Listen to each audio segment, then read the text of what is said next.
Not really, but close to it. $315 million. Football, it's never going to happen. It's never going to happen, never going to happen in I think, our lifetimes. But which sport's going to be the first to pony up $100 million a year for a player? Which one's is it? Shohei's getting 70 per. Baseball, I think. You think it's going to be baseball? Maybe golf? Well, see, golf. Well, if you can't, I was going to say, well, Brenden, golf, you got to win. But like, it turns out you don't. You just go to live. Just go to live. I guess if Liv wants to pay $100 million, sure. But in the big three, hypothetical. Big three as we know them, right? Football, basketball, baseball. I don't know the inner workings of the hockey world. Do know that we got a Game 6 coming up tomorrow, which I have heard is a very big deal. But in terms of the big three, football is the NFL is I don't think ever going to have competitive salaries with the other two. It just doesn't work from a business model. And by the way, it's why the NFL runs the entire sports world, right? Every other sport is just hoping and praying, please, NFL, don't come after us. Whether it is Christmas with the NBA, whether it is New Year's with college football, whether it is October, it's like, please, NFL, just come on, be cool. And the NFL, does the NFL ever worry about another sport? Think about this. When the NFL puts out its schedule, and by the way, we talk about it in April, but when the NFL puts out its schedule, does anybody worry at the NFL offices about, hey, Raj, World Series is going on? Don't care. Don't care. Sunday's our day, and Mondays, and Thursdays, and sometimes Saturdays. And you know what? Other sports, we might take Tuesday if you don't fall in line. But the reason why the NFL, I believe, is that big giant behemoth is because early on it set up this system of actual real salary caps and non-guaranteed contracts. Yeah, if you make a dumb signing, it might hurt you for a year. It might hurt you for two. But it's not going to decimate your franchise for a decade. The Houston Texans, for all the dumb stuff that they have done, from the Deshaun Watson mess to who'd they trade to? Was it DeAndre Hopkins they traded to the Cardinals? Because Bill O'Brien didn't like him? Yep. Yeah. From trading away DeAndre Hopkins, pennies on the dollar, fumbling the J.J. Watt retirement, thinking he was going to retire and you were just going to get – and no, he's going to the Cardinals too, right? For all the dumb stuff that the Houston Texans have done as an organization over the last 6 years, they should be in football heck. In football prison, I should say. In sports prison for a decade. For those dumb, no, it's a couple years. Draft C.J. Stroud, couple other moves, get a decent head coach. Playoffs last year. The Jacksonville Jaguars were that hiring of Urban Meyer should have put them in football jail for a decade. That dumb hiring. No, we got Trevor Lawrence. We'll get another coach. Boom, boom, boom. They were in the playoffs the next year. Baseball and basketball. You make a bad signing, you could be in big trouble for a long time, especially in basketball. You put the money behind the wrong guy, and you put yourself behind the 8 ball, you could be in, your franchise could take or forget signing or extending. How many years did we talk about the 2016 extensions for the Blazers, by the way? We still are 8 years later. Got it. Drafting the wrong guy. Think about the San Francisco 49ers probably have, and we'll see what happens with Bryce Young. But, Brenden, can we say that Trey Lance has been the biggest miss in the draft in the last 5 years. Zach Wilson maybe tied. But those are huge misses for Niners in the Super Bowl last year. They're fine. They're fine. You could big swing and a miss at the top end of the draft. If Caleb Williams is a complete and utter failure in Chicago, you make the right couple of moves. Even the Bears, they can be in the playoffs in a couple of years, even if it doesn't work with Caleb Williams. Why? Competitive balance, actual real salary cap, non-guaranteed contracts. Because the fact that the Bears could just tell Justin Fields, thanks, but no thanks. It's been real. I know you were a top 5 quarterback taken. It ain't working. Enjoy Pittsburgh. I hope you like Primanti Brothers. We're moving on. And financially, you're okay. But the NFL has already set that structure in place. I know quarterbacks are valuable, but even the most valuable quarterbacks, Patrick Mahomes is making, $50 million a year? I think 45 now that he restructured. He'll get plenty of it on the back end. But the NFL is never going to go to a $100 million player. At least maybe in Brendan's lifetime. I don't know about my lifetime. Who knows? We'll see what happens. Future sports seems weird. But you think baseball is going to get a $100 million player before basketball will? It does make sense because I know they don't have a salary cap, and you kind of are restrained a little bit in the NBA, but they keep jacking that salary cap up, and up. Did you tell me that golf was inbounds or no? Golf's out of it because golf is a different thing in general. Do you think Liv's going to pay somebody $100 million?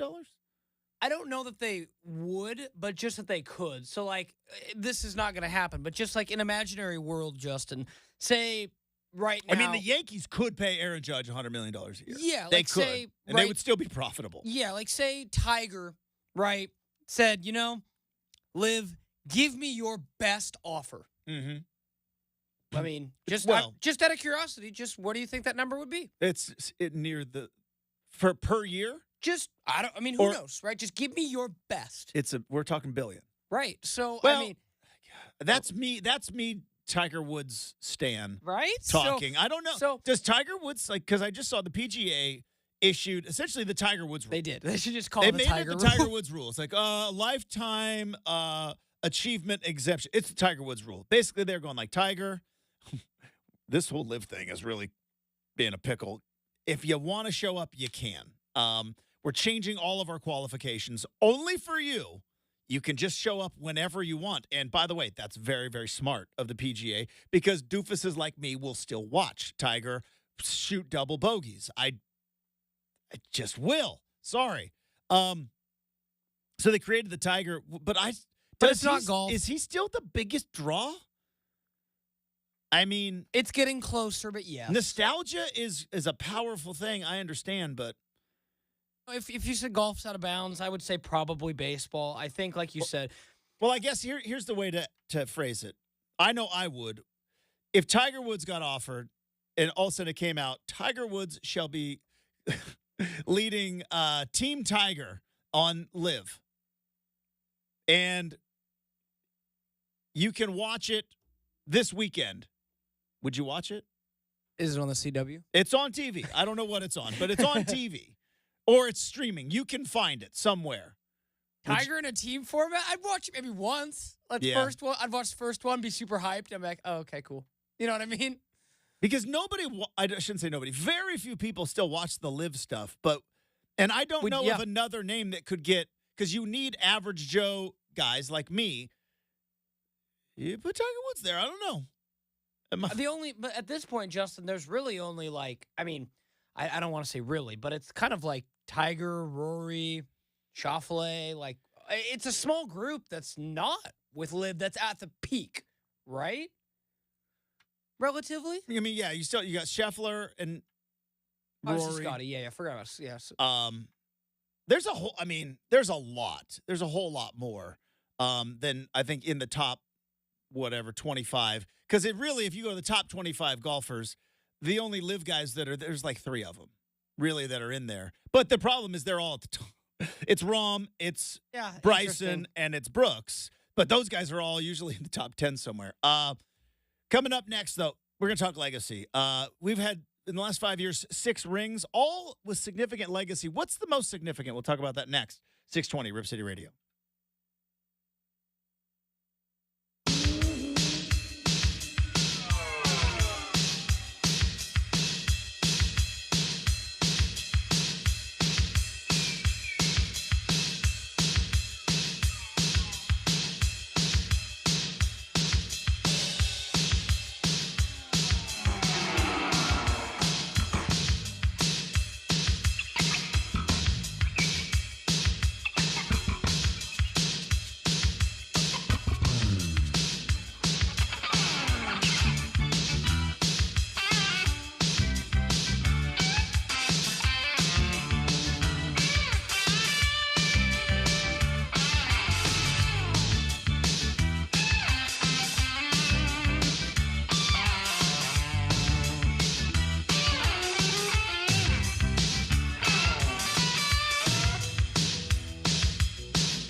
I mean, much like when we play Getting Jiggy with It, we like have a different feel.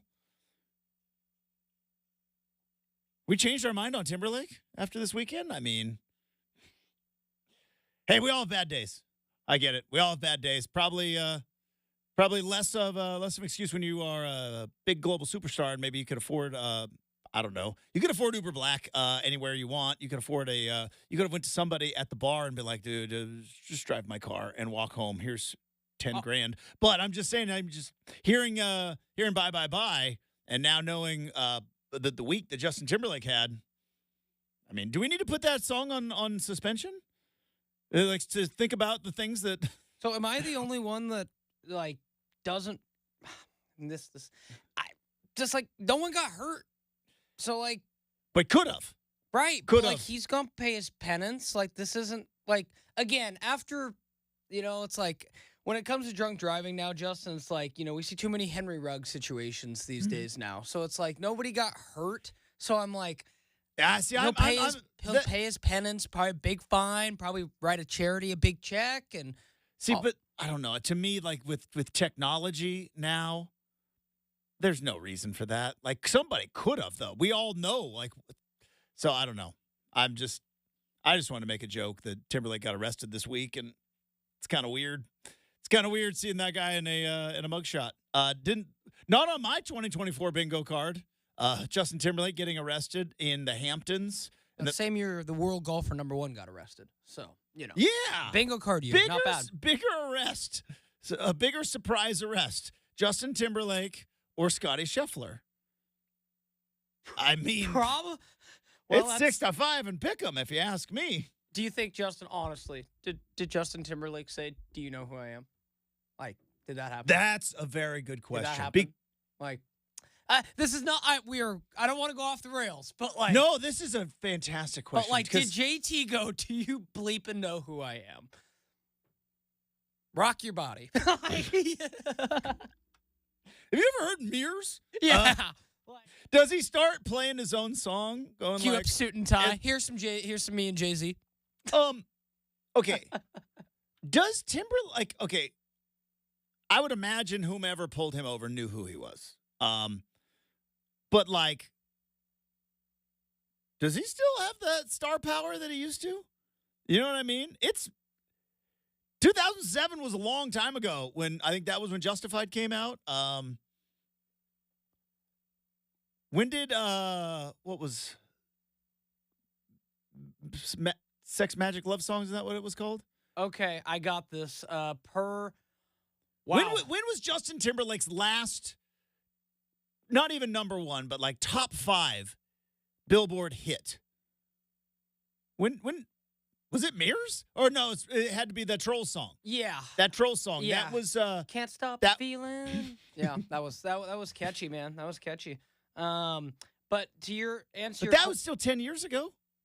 Yeah. 8 years ago, 9 years ago. Yeah, there really wasn't, unless you're a big time fan, there really wasn't any like super big bangers off this last album. But the Man in the Woods album. That was the worst thing he's ever released. At least this was an improvement. But apparently Justin, the officer in the Hamptons, was in his mid-20s and did not recognize him or his name. I call baloney. Can I call? I call baloney.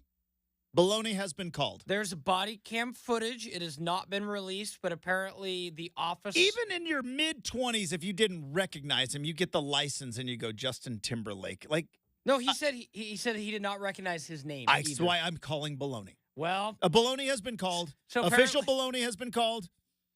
So apparently Justin told the officer, "This is going to ruin my tour." The cop said, "What tour?" And now I would believe that somebody in their mid-20s didn't know that Timberlake's on tour, but I'm saying baloney on the didn't know who he was. They said he was didn't show any entitlement at all, said the police officer.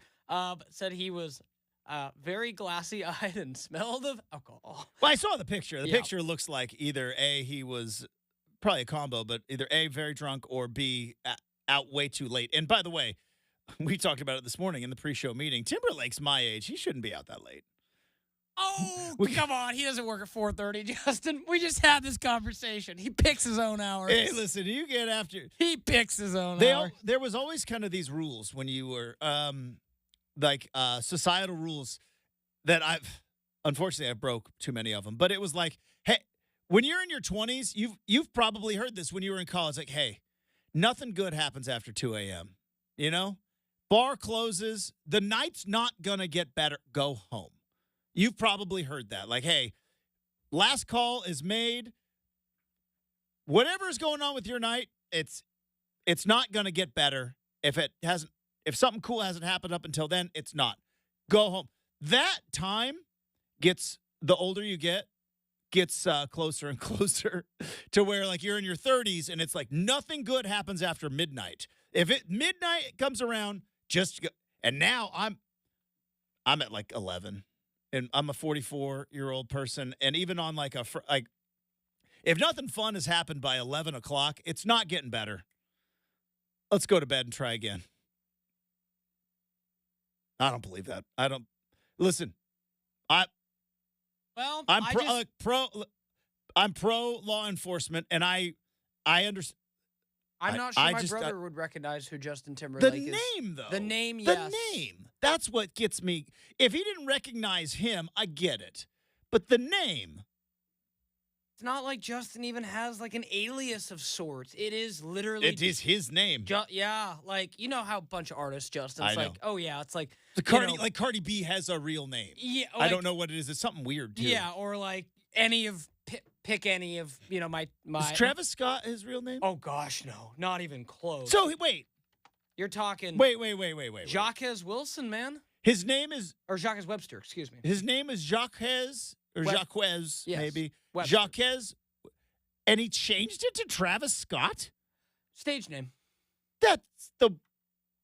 And he is not. That feels dumb. You could have me name, like you could name, and I don't know any. I know that he's got a big following, and I know you're a big fan. I am. I'm like, okay. But doesn't that feel weird? Like, usually, you have a normal name and you change it to something exotic. He had kind of a Jacques Webster. Like that sounds like a fake made up name. And he changed it to Travis Scott? It's so commonplace, like, because I know, like, you couldn't name them, but, like, Justin, you and I were talking about a song with Moneybagg Yo. Moneybagg Yo. Do you even want to guess what I couldn't even think of what his name was. Let's look.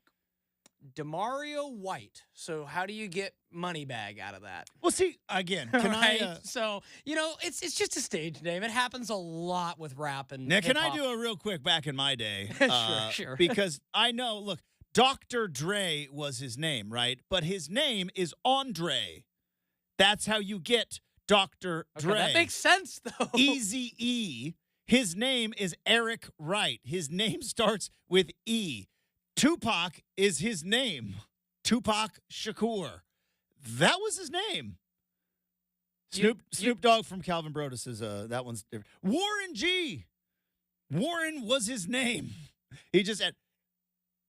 Now, trying to think forget MC Hammer's name, but he had, I think it was Sean something, I think. But MC Hammer, Stanley Kirk Burrell. Stan Burrell. Yeah, that's how. But his nickname growing up was Hammer, allegedly given to him by the owner of the Oakland A's, Charlie Finley, who saw him dancing and thought he looked like as a kid thought he looked like Hammer and Hank Aaron. No racial overtones there. Hey, that little kid looks like Hank Aaron. Does he? Fair. Yeah. So that's how he got the name Hammer. But like, oh yeah, it's to just name yourself Travis Scott. That's weird. Or like, another one of my favorite artists, Trippie Redd, is Michael White. So I mean, how do you see? Now that makes sense though. Does it? If his name was Tripolius Redding and he changed it to Michael White, like Travis Scott did. Anyways. All right. Interesting. Hey, I always like kind of Should we talk some basketball? Expanding Justin's hip-hop horizons, man, by modern hip-hop, I should say. I still don't get any of it. Well, this is fascinating. But anyway, yeah. He changed his name to Travis Scott. He did? Well, I don't know. Can I tell you? Yeah. they do this on the internet where it's the TIL. Today I learned that. I did not know. I did not know that was not his given name at birth, Travis Scott. Oh, yeah. Like, he came on the scene like 2015, 2016. That's all I've ever known him as. So because if Travis Scott got pulled over and his license plate says Jacques Webster, that I would understand. Like, I don't know who you are. Especially some old cop like me. That'd be another some 44-year-old guy, like, I don't know who you are. As Jacques Webster doesn't ring a bell. Justin Timberlake is his name. Last one. I still think the worst one. I mean, well, no. Actually, never mind. Continue on, Justin Pack. Let's get back. Let's get back to it. So basketball. Basketball was played. Jason Tatum's going to get a lot of money, and good for him. He's going to be the highest paid player in the league, right around $300 million, and those salaries just keep going up and up and up. And if you look at the last 6 titles, they all have some sort of legacy significance. Whether it is Kawhi Leonard winning a championship not under Popovich and San Antonio, right? Because he had already won the finals. He had won a finals MVP, but it was Pop's system, right? Oh, is he a system guy? Boardman gets paid, and it's like, he went and won it in Toronto. Changed the entire legacy of Kawhi Leonard. I would throw that out there. LeBron James's legacy is cemented. He's the second best player of all time. I know some people will disagree with that. I believe he is. But he is an all-time great. It's undeniable. But the closer he gets to, right, 5 rings, which is the Kobe level, and the 4th ring there that he won in the bubble, right? Remember him sitting there in the bubble with no fans and a video board going like, I want my damn respect. And it's like, okay, LeBron, everybody respects you. They just are annoyed by you. You're just not as good as Jordan and Kobe. Sorry, you're not. Or at least in a lot of fans' eyes. I still think he's better than Kobe. But I like that. Some spice in the morning, man. But it's just but I don't disagree necessarily. But that's his 4th ring on his 3rd team. And at that point in time, right, the Lakers kind of experiment was a bit of a failure. And I think that in terms of legacy of GM LeBron, of like, I get all my players, that's a pretty big legacy ring. It had a significance. Yeah, real quick on him. Like, what do you think would be LeBron's legacy, Justin, if he had been with a Hall of Fame coach longer? Yeah. Because, like, considering the only one, and correct me if I'm wrong, is Spo. Yeah. Right? And that was even something where he was... But at the time, nobody... I guess you could say that about Phil Jackson, too. But at the time, nobody looked at Spo as a Hall of Fame coach. They looked at the guy that just stumbled into the lottery by getting LeBron James, Dwayne Wade, and Chris Bosh on his team. It's a good point. And 4 trips to the finals. And we've since learned he's an incredible head coach. But at the time, he wasn't looked at as some Hall of Famer like Phil Jackson coming in to coach Kobe Bryant and Shaquille O'Neal. So you got the LeBron bubble ring. Giannis, Jokic, both of those rings, because both of them MVPs. Are they championship caliber? What it did for both of their legacies, one, they are forever linked with Denver and Milwaukee, right? Organizations. Did the Milwaukee Bucks win a championship with Kareem and Oscar way back, before? Like 74, maybe? Yeah, so in my interpretation of modern era, which is whenever it suits my argument, it is true. It's a significant championship for the city of Milwaukee, right? I think the Brewers were good in like the 80s. Harvey's Wallbangers. Do you consider the Packers? Robin Yount. I don't consider the Packers Milwaukee, but maybe that's my ignorance. Maybe that is my Wisconsin ignorance coming out. I wonder because if you win a championship, is there a parade in Milwaukee? No, the parade's in Green Bay. I know it's close, but close? No. Hour and 40 minutes. It's like here to Corvo, man. Yeah.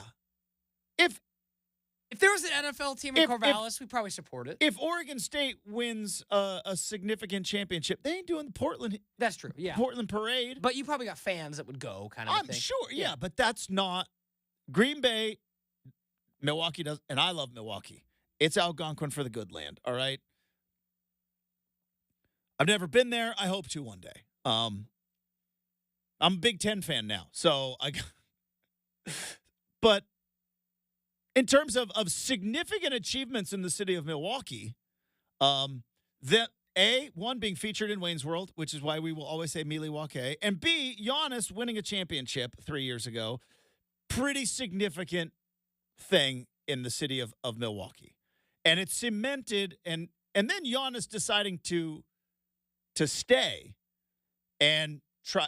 Now we'll see how long that lasts, but in terms of Giannis's legacy, if he didn't win a championship, he would have been in a long line of, physical freak, but can't build a team around him.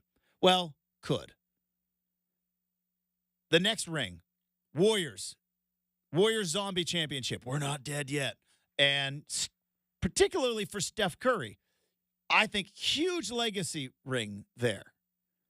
Because you might be saying, Justin, he'd won 3 championships and a unanimous MVP. Yeah, he was league MVP.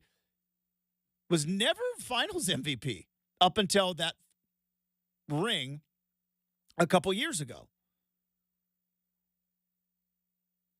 Iguodala won the MVP that first year, and then it was like, Kevin Durant we all just got so tired of the Warriors. We just want to give none of them ever any credit. And I understand, because they're like, you have the best record in the league, and then you get the best player in the league. Okay. You're not cute and fun anymore. Now you're annoying.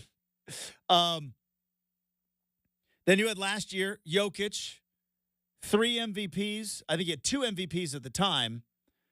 2 MVPs at the time, and first championship for Denver, for the Nuggets. Denver had won some championships, John Elway. But first championship for the Nuggets, huge legacy championship, and then now you got Jason Tatum. Of all of those, if we're looking back, Brenden, in 10 years, talking about the legacies of Kawhi, LeBron, Steph, Giannis, Jokic, and Tatum, maybe Jaylen Brown, I don't know. But if we're looking back in 6-7 years, of all of those championships, which one's the most significant to legacy? Is it Steph?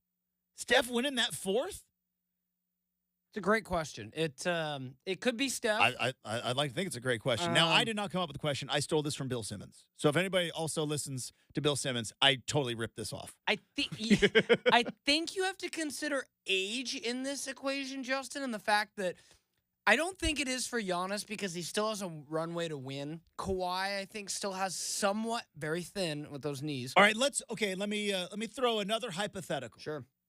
We look 7 years from now, and none of these guys have won a championship since. The Giannis one might be the most significant because what it does, Giannis and Jokic, you know what it does? It takes them off of the great MVP caliber player can't win a championship. They're off that list now. Embiid's on like the leader in the clubhouse there, right? Because they were all like what we think of Embiid, which is, MVP, but can he win it in the postseason? So if none of them win it in the future, I still think it might be Steph. Yeah, I mean, because he's going to be about a Hall of Famer in about 7 years. Because I think he's going to be out of the league in a couple. I mean, it was just enormous. He's going to want to just play golf, right? When he went from 3 to 4, it was just enormous. He tied LeBron and did it and got a second without Durant. Yeah, it was and huge. That one was his. It was kind of his. Get on my back. I'm taking over. That Kawhi.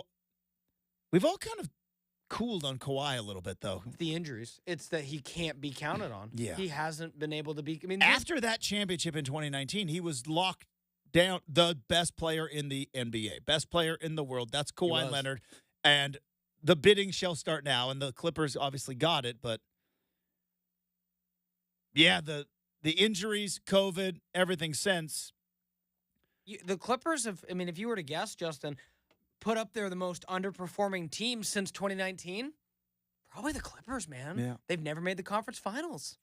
All right, coming up next, we continue our countdown to kickoff. We may revisit this in hour number 2, but we continue our countdown to kickoff next, 620 Rip City Radio.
By the way,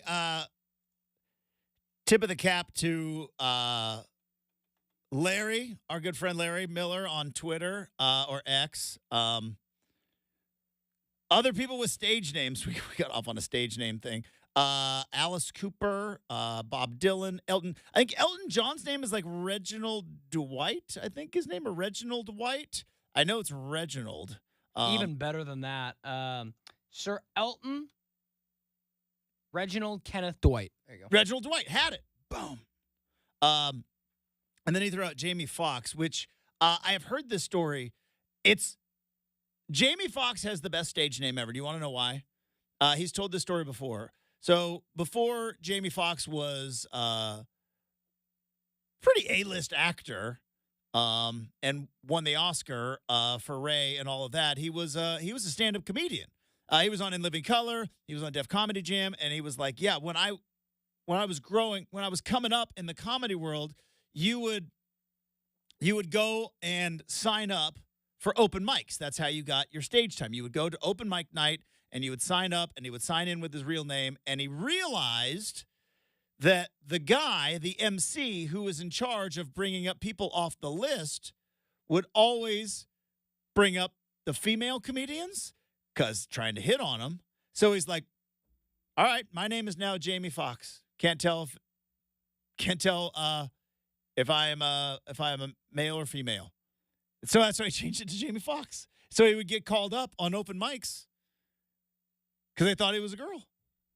I had heard that story.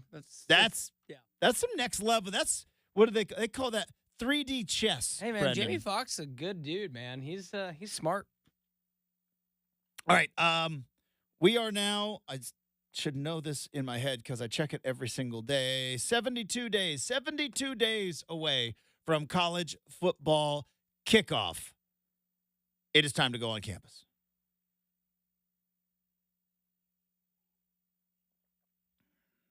All right, more than just 72 days away from kickoff, which I am extremely excited about.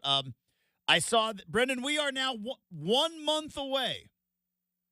1 month away from your beloved College Football 25 coming out. We are Pre-ordering today, actually. Okay, can I ask a dumb question? I prefaced dumb question. Again, I don't judge, Justin. Okay. Sometimes your eyes judge. My eyes can do, in here, I don't judge you. I'm pointing at my heart, YouTube. Okay. So I learned this a couple of Christmases ago when my nephews laughed in my face. You don't get video games like there's no CD or cartridge. They're in the cloud, right? There could be if you wanted to, but it seemed like I would not go out and buy the new Luke Combs CD. I have it on my Apple Music. Right, same principle, essentially. So it's the same kind of deal. Like you got to pay for it either way. Now you have to have a PS5 for this? Or Xbox. Yep. Dude, I saw a thing on Xbox. There's like a whole documentary on like how Xbox got, and I'm not a video game guy, but I was fascinated by all these nerds yelling at each other. Bill Gates was so mad because the original Xbox didn't run Windows, and he was like, "You are going to bankrupt my company." And they're like, Bill. It's come a long way. But no, yeah. So you got to have a PS5 or an Xbox 360 or whatever. Xbox One. So that's what it's called. But it's not the first one. So you don't get it. It's in the cloud. What is the advantage of pre-ordering? 3 days early access. Okay. So is it more expensive? Yeah. Or is it like when you go to like certain live events? Certain live events, it's hey, you could pay $15 now, $20 at the door. Yeah, if I remember correctly, so I believe it's like an extra $20 to get it 3 days earlier, which for me is like taking candy from a baby. That's nothing. Okay. But like, it's instead of getting it, I think June 20th, you get it the 7th, or July 20th, you get the 17th. Okay. Which, yeah, I'm just trying to figure out if I want to buy it and Madden together because it comes in. So you get that package. It comes in a bundle for like $130, which is cheaper than buying them both separately. So we'll see. I just So you can pre-order it right now, and you will get it 3 days early if you pre-order it. yes. And then it just is available, and you just download it. Yep, just download it from the cloud. Okay. Justin's like, what a world. It is.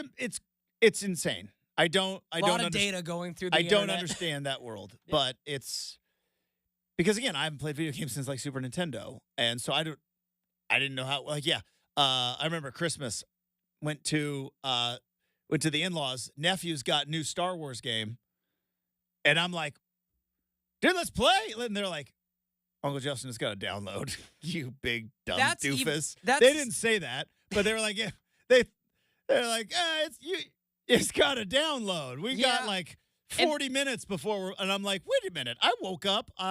What I got?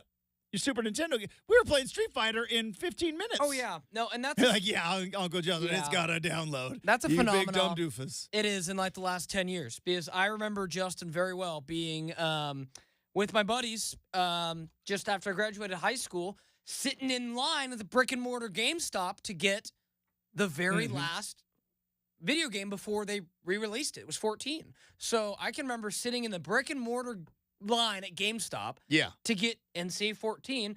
Now, little did I know that I wouldn't get the game again for a decade and it'd be a little bit different. Next dumb question. Sure. If it's in the cloud, can you go to like your friend's house who also has a PS5 and get into your game? Yes, all I'd have to do is sign in. Okay. Yeah. So you'd sign into like your account on his Xbox and boom, bing, bang, boom, boom. Now, granted, you can't have like two. You can't like spread. But is it like Netflix? Like, could you and could you share a password and share?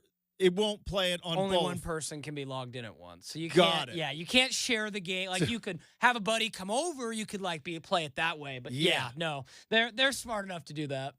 Because that's what I was figured. Just, dude, we'll just share a password. Just like, sign in. So, if it could be like Netflix, that'd be awesome. It wouldn't be $70 a game, Justin. Now they'd be a little more spendy.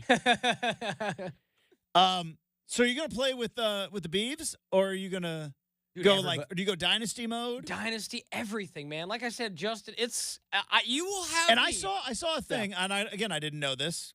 Big dumb doofus over here. You can play with like 25 other dudes, all playing the same Dynasty. You're recruiting against each other. Oh yeah, So I said like you're gonna have me for my 5 hours a day here.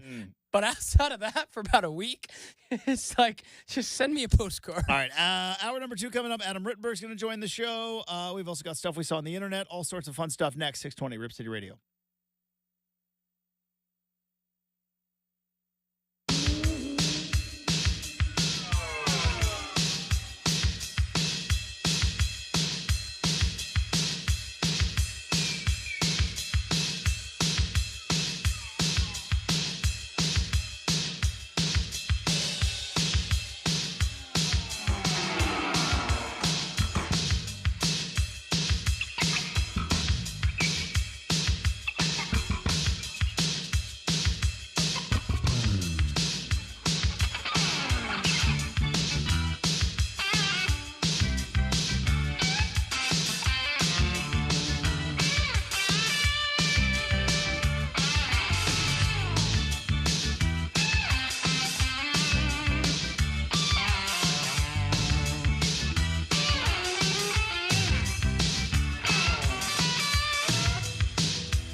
It is 7 a.m. on a Thursday morning. Justin Myers with you. College World Series final is now set after Texas A&M eliminated Florida last night. They will square off against Tennessee in an all-SEC championship.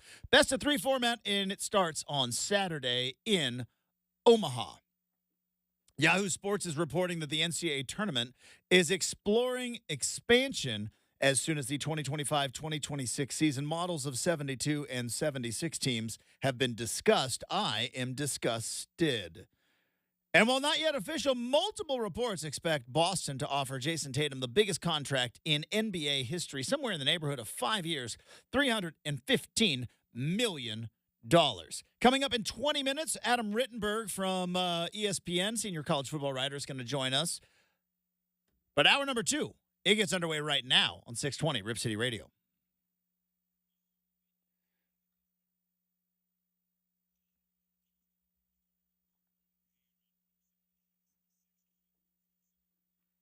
Hey, welcome back to Rip City Mornings, everybody.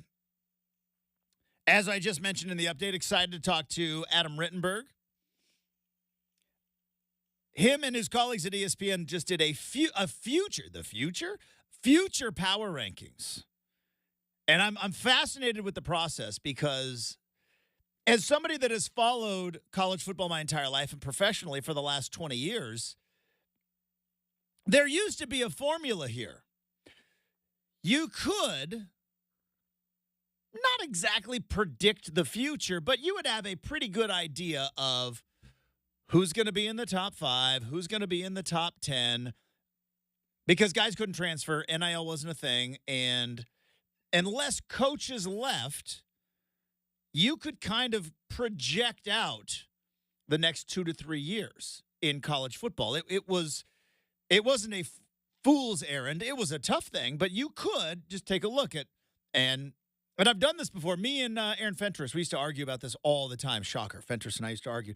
But he was like, look, go back 3 years, look at the recruiting rankings, and then you'll find who's probably going to be in your top 10. Just go back and look at the recruiting rankings from 3 years ago.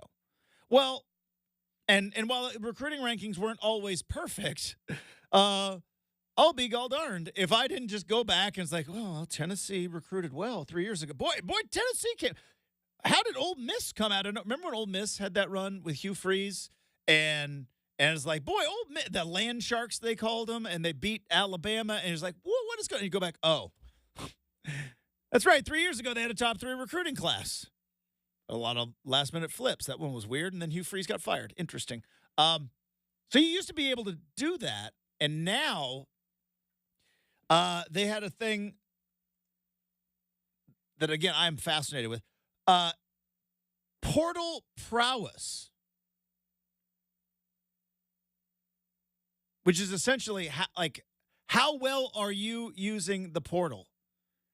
How good is your transfer portal judgment? Because right now, nobody's using the portal more than Colorado. I don't know if their judgment's all that good, though. Do you know what I mean? I think 46 new players coming into Colorado this year. I did see that they found 4 guys. They're not OGs, they're OBs, the original Buffaloes, guys that were still on the team from when Dion took over. Oh, I hope they lose so many games. But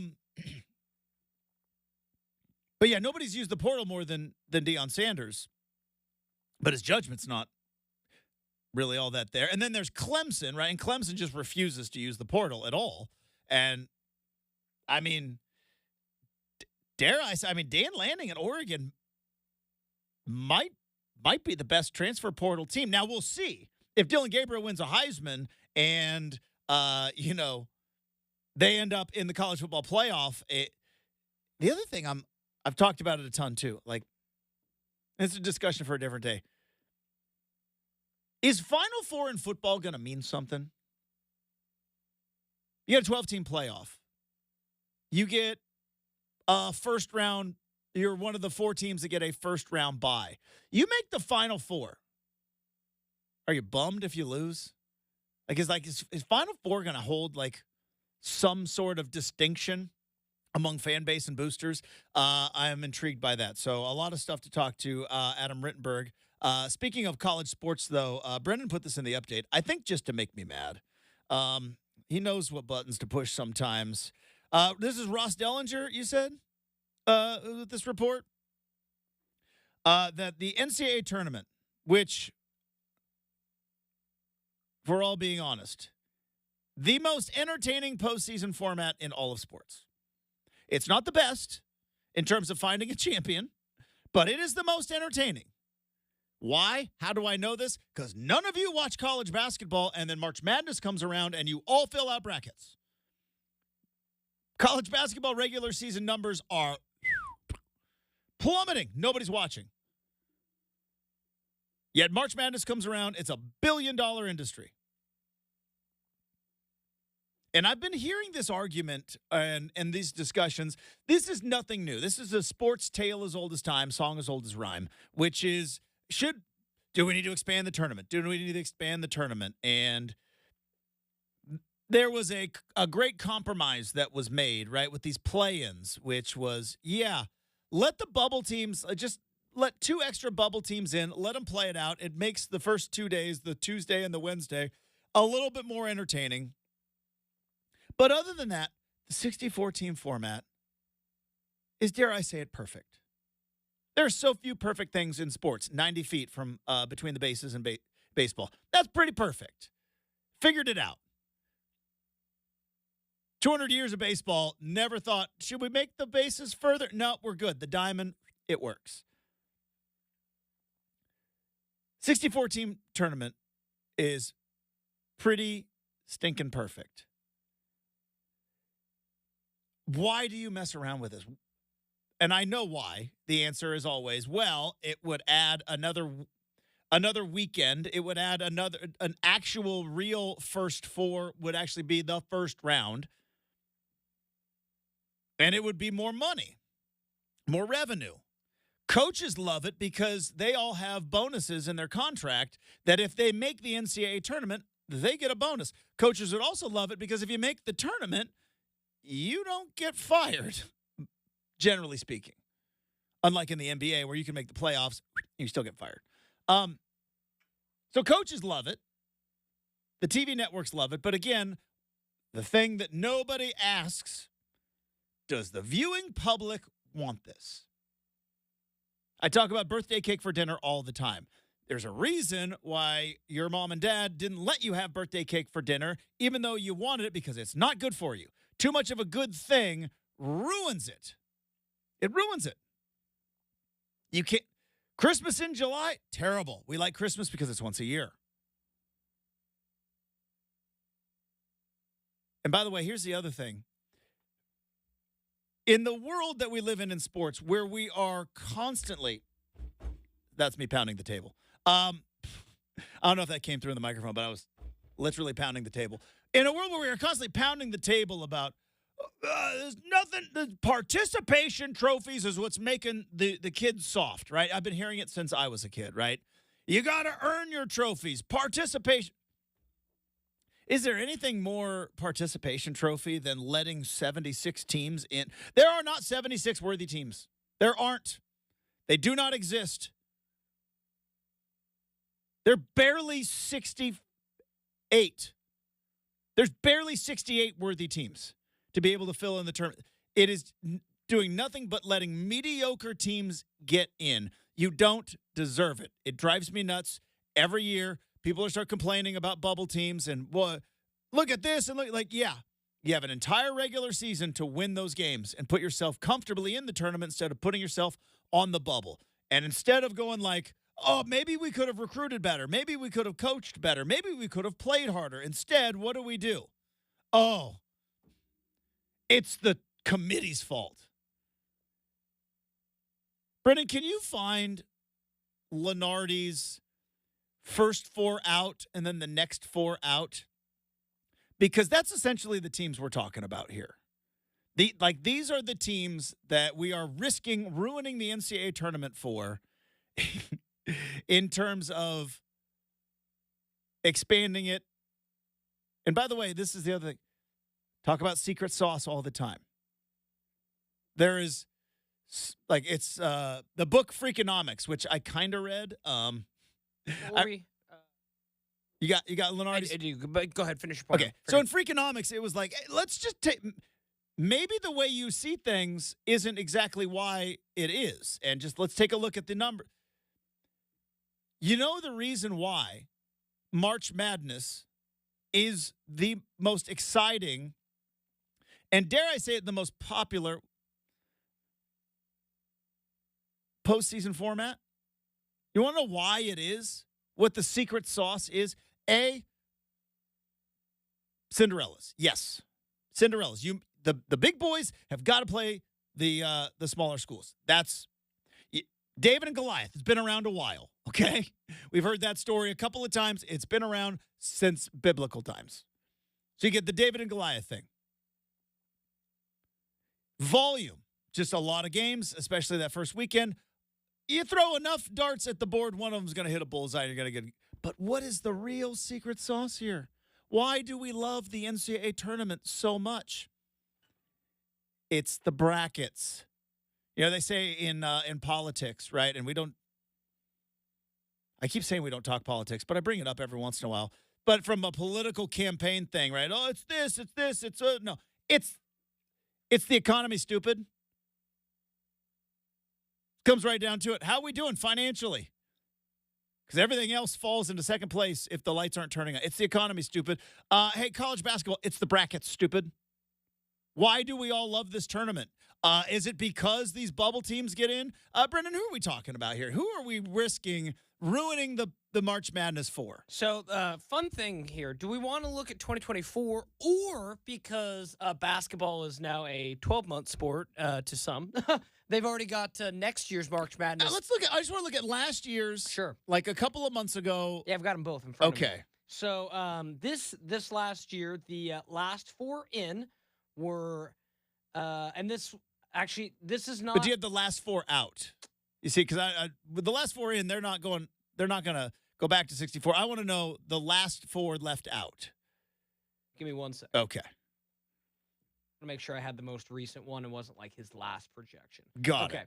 Yeah, so you want the first four out. First four out. These are the teams we're fighting for. St. John's. Okay. Virginia.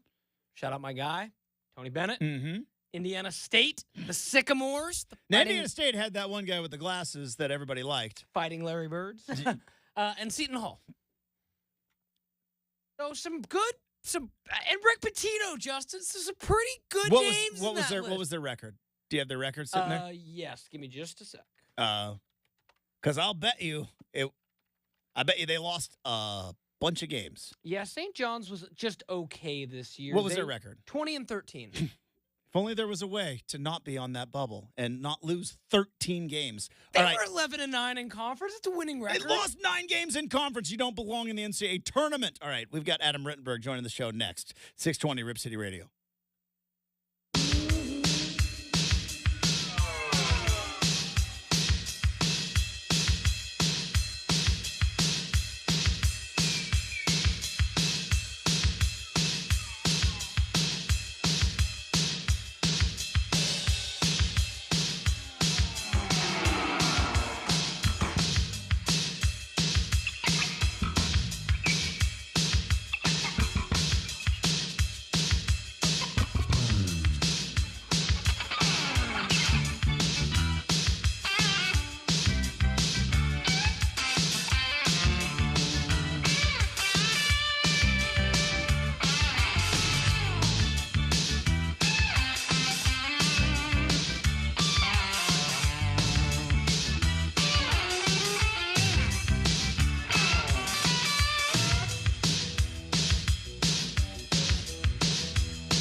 All right, we are 72 days away from at least college football here in the great state of Oregon kicking off. There'll be some week zero games a little bit earlier, but I am counting down the days till we are at Autzen Stadium and at Reser Stadium in the fall. Joining us now, friend of the program, senior college football writer from ESPN, Adam Rittenberg, back on the big show. Adam, good morning. How we doing?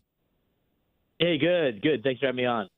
So a lot of fun stuff I want to talk to you about, and I want to start with your future power rankings. Which, first off, tip of the cap to you. I can't imagine social media is all that fun when you're trying to project a future power ranking into 2026, because I know the mind of college football fans. I am one, and getting mad about 2026 is definitely on brand. I think for all of us. But kind of talk about what went into it, because I'm fascinated by it, because evaluating teams and future evaluation seems to be harder than ever, or maybe just so different now than it used to be. Kind of what went through your process in doing these future power rankings? Right. Well, thanks for mentioning it. It is an arduous process, especially now with the rosters changing so much. I mean, we've talked about it's a series that we started before the portal.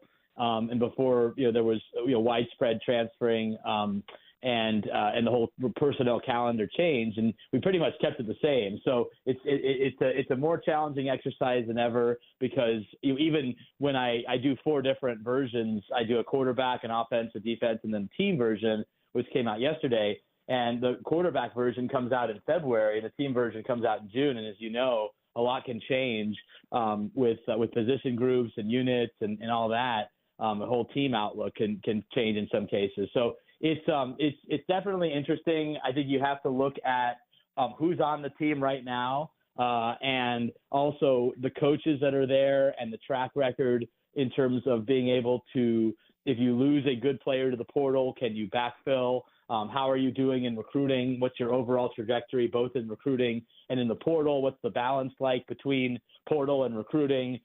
What's the balance like on offense and defense? And I think, again, I try to put a little bit more emphasis on who these coaches are and what their personnel approaches are, and how that ultimately factors into who ends up where in the top 25 or who's left out.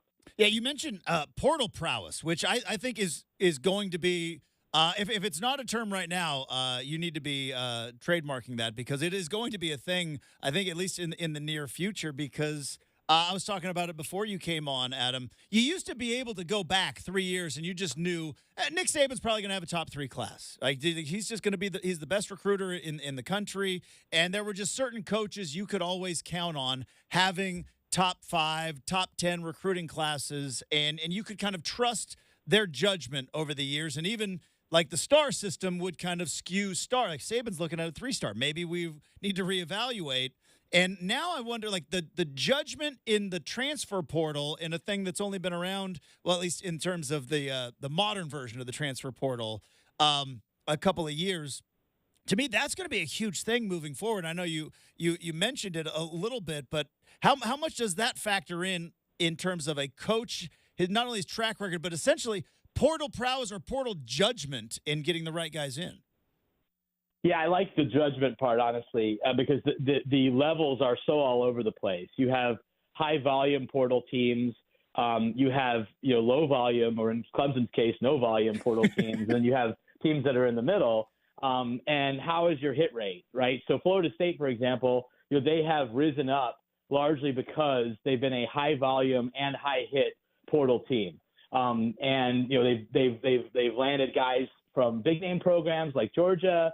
And they've also landed a guy like Jared Verse from Albany, or Braden Fisk from Western Michigan, and they've been able to hit on those guys. Now, I truly believe, though, that if they want to be a consistent national championship contender, they're going to need to back off a little bit from the portal and do a little bit better in the traditional high school ranks, where they haven't maybe popped as much. They've had some, it's Travis Hunter and some other issues that have happened on signing day. So I think that's something to watch with a team like Florida State going forward. I was just at Michigan earlier this week talking with them, and Michigan has done a really good job of their hit rate. Like, their success rate in the portal, yes, they're not adding, 15, 20 guys a year, but if they're adding 6 or 7 or 10, they're hitting on most or all of them. And that's what's helped them, obviously rise up here and make 3 consecutive playoff appearances. I think what Oregon has done has been really impressive because not only are they adding notable names from the portal on both sides of the ball,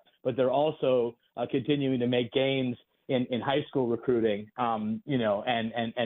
without being in an area that's flush with, top 100 prospects. So I'll be honest, and not just saying this because I'm on your show. Mm-hmm. It was hard for me to put Oregon as down the list as I did because I really, really like their outlook going forward. Now, you qualify that with, hey, it's a new conference, and that could be an adjustment. Dan Lanning hasn't won that many big games yet, but in terms of personnel, and that's what these rankings are really founded on, I really love what Oregon is doing. Well, and it is fascinating. Adam Rittenberg joining us here on 620 Rip City Radio of these last couple of years with Dan Lanning, because like you mentioned, hasn't beaten Washington, has a loss to Oregon State, hasn't won a conference title, won a weird Fiesta Bowl, but in terms of kind of that big signature win, doesn't quite have it yet. But if you ask Oregon fans, the moment that it was even hinted at that maybe Alabama was going to be coming at him, now maybe that's a little coaching PTSD that we have here in the Northwest, Adam, from the last couple of guys. But it is fascinating for a guy that kind of hasn't won that big signature. He's kind of built his brand, I guess, built his resume a lot on talent acquisition, in especially in the portal. For sure. And I think Oregon, we always think of Oregon as speed and tremendous skill talent at positions like running back and receiver and on the edges on defense. But they've also been really good with some of their portal acquisitions on the defensive line, for example. I think they've invested in their defensive line literally in ways that have benefited them and that should set them up well to join a conference where you have to be good at the line of scrimmage. And, I think you credit Mario Cristobal as well for what he did on the offensive front, especially to create a nice group. You add a guy like a Johnny Cornelius, who you get 2 years out of from Rhode Island, who was one of the top portal offensive linemen. That's one of the hardest positions to find real contributors. And Oregon's been able to do that. So, I think one of the issues USC has had, and I talked with some coaches in the former Pac-12 about this, is they wonder why USC is not investing more at the line of scrimmage in the portal, and they have tried to add some guys. They just haven't had the same success rate as Oregon and some of those other programs. So it's going to be very interesting to see how it evolves. But I just think if Oregon can make a playoff, and they certainly have a team capable of doing that this year, that's going to even make them more attractive going forward to either portal players or high school players to say, hey, I can go to Oregon and compete for a national championship. I'm glad you brought up USC because I'm curious your read on them kind of moving forward, because obviously in the future power rankings, they've got some issues. They also just lost another big time commit. In a world where obviously NIL and transfer and everything else is the ultimate in terms of putting a roster together, how does that fit for a team like USC? Because it seems, Adam, like it would be perfect, right? They like huge big money boosters. It's a private school. You're in LA. LA is where all of the NIL opportunities seemingly are. It's Hollywood, and all the big companies are there. You've got a young, aggressive coach in Lincoln Riley. It hasn't seemed to quite connect yet. What's your read on USC, especially now moving into the Big Ten? Well, yeah, I think they're really interesting for all the reasons that you just outlined. Now, it does feel like they have more cohesion in their NIL approach than they had certainly when Lincoln got there, or even in the first year of his tenure. So it seems like USC is positioned well to attract notable players, and they've obviously been aggressive in the portal. I guess I wonder if they're investing in the right areas, though. I think that's one thing that, again, a couple of Pac-12 coaches raised to me last year is, why is USC not doing more on the defensive line, for instance? Why are they spending so much energy on the Jordan Addisons and the Dorian Singers and receivers? I mean, Lincoln Riley's always going to have good receivers, but USC's issues have been more at the line of scrimmage, and their offensive line has been certainly up and down. Now they did add some transfers on the line that haven't necessarily worked out. We'll see how this group is this year. I mean, shoot, they've got LSU week 1. They've got to go to Michigan in week 4. They obviously have Notre Dame at the end of the season, a Notre Dame team that just overwhelmed them. I was at the game last year in South Bend, and I really like Notre Dame is number 7 in these future power rankings. So it's not going to be an easy schedule for Lincoln Riley in year 3. And I think they need to show that their strategy personnel-wise is paying off beyond the flashy plays at quarterback and the downfield passing. They have to show they can match up at the line of scrimmage in the new conference that they're joining. Adam Rittenberg, senior college football writer for ESPN, joining us here on 620 Rip City Radio. All right, Adam, we got to talk about a fun story. At least I found it fun, and that is the Big 12. Big 12 possibly considering corporate sponsorship. Now, here's why I found it funny, and I'm curious if you're on the same page as me. Now, I am in all aspects a bit of a grumpy old man. I don't like NIL. I don't like the transfer portal. I have fought that battle, and I have lost. And I realize it is a new era. But I found it very funny that it was laughable that, the Big 12 might be the all-state 12, and that people were almost laughing like it was a joke in a sport where we have the Chick-fil-A Kickoff Classic, and Washington plays on Alaska Airlines Field, and the Boeing Apple Cup series between Washington State and Washington, and the Mobile 76 Big 12 championship, and the Gasparilla or the Big Bad Boy Mowers Gasparilla Bowl. That a conference sponsorship, that's a step too far. I found that very funny. No, it's a great perspective because the sport has been selling elements of itself to corporate sponsors for years and years. And you can certainly have like a larger conversation about like, is it good that private equity has to be involved in college sports? I think that's a fair point. But I think, the hand wringing over a conference that doesn't even AA has not been around that long. It's not like it's the Big Ten or the SEC or even the Pac-12 RIP. But it doesn't even match up numbers wise. I mean, that's the funny thing. The Big Ten is 10, but it's going to be 18 teams. The Big 12 is going to be 16 teams. The Pac-12 was the only one that was actually adjusting with the actual number. I think the more that we kind of get used to the possibility. I mean, the Premier League in England, which is maybe the most famous sporting league in the world, has a sponsor. So maybe not quite the NFL, but it's right there. I think it's a fair point to bring up that hey, college football and college sports has had a lot of things sponsored over the years. And so, if this is a way for the Big 12 to keep pace as much as it can financially with the Big Ten and the SEC, it does make sense to at least explore the possibilities.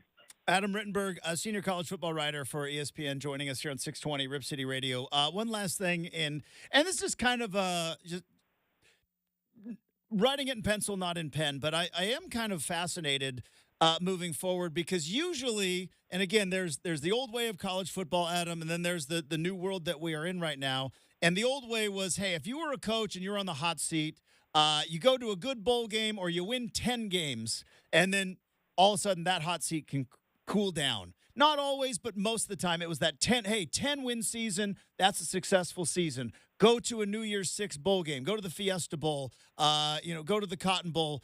And now that we have this playoff and you're going to get 12 teams in, one, I'm curious, are there going to be less or more coaches on the hot seat? And again, this is an unfair question because there's going to be more inclusion into a playoff a la making the tournament in basketball.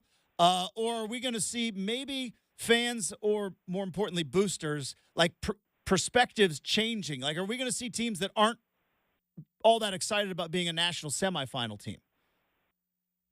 No, I think people are still going to be excited about being in the playoff. I think the issue will be programs that think they belong in that field most, if not every year, that are then falling short. Like I look at, there's a group of teams that and a group of coaches in a sense that were protected by the 14 playoff because it was so exclusive. Yeah. Hey, it's so hard to get into 4 teams. Like, we're not going to fire you because you didn't make 4 teams. Oh, Kansas State and NC State are in the playoff and we're not, that's where the mindset's going to change. So like if I'm James Franklin, my seat has gotten warmer because going 10-2 with the losses to Michigan and Ohio State, and even if you go 11-2 with a top 10 finish, if you're not in the playoff, then that's going to be a problem. I think for Notre Dame, it's going to be an issue. LSU, Brian Kelly was hired to win a national championship.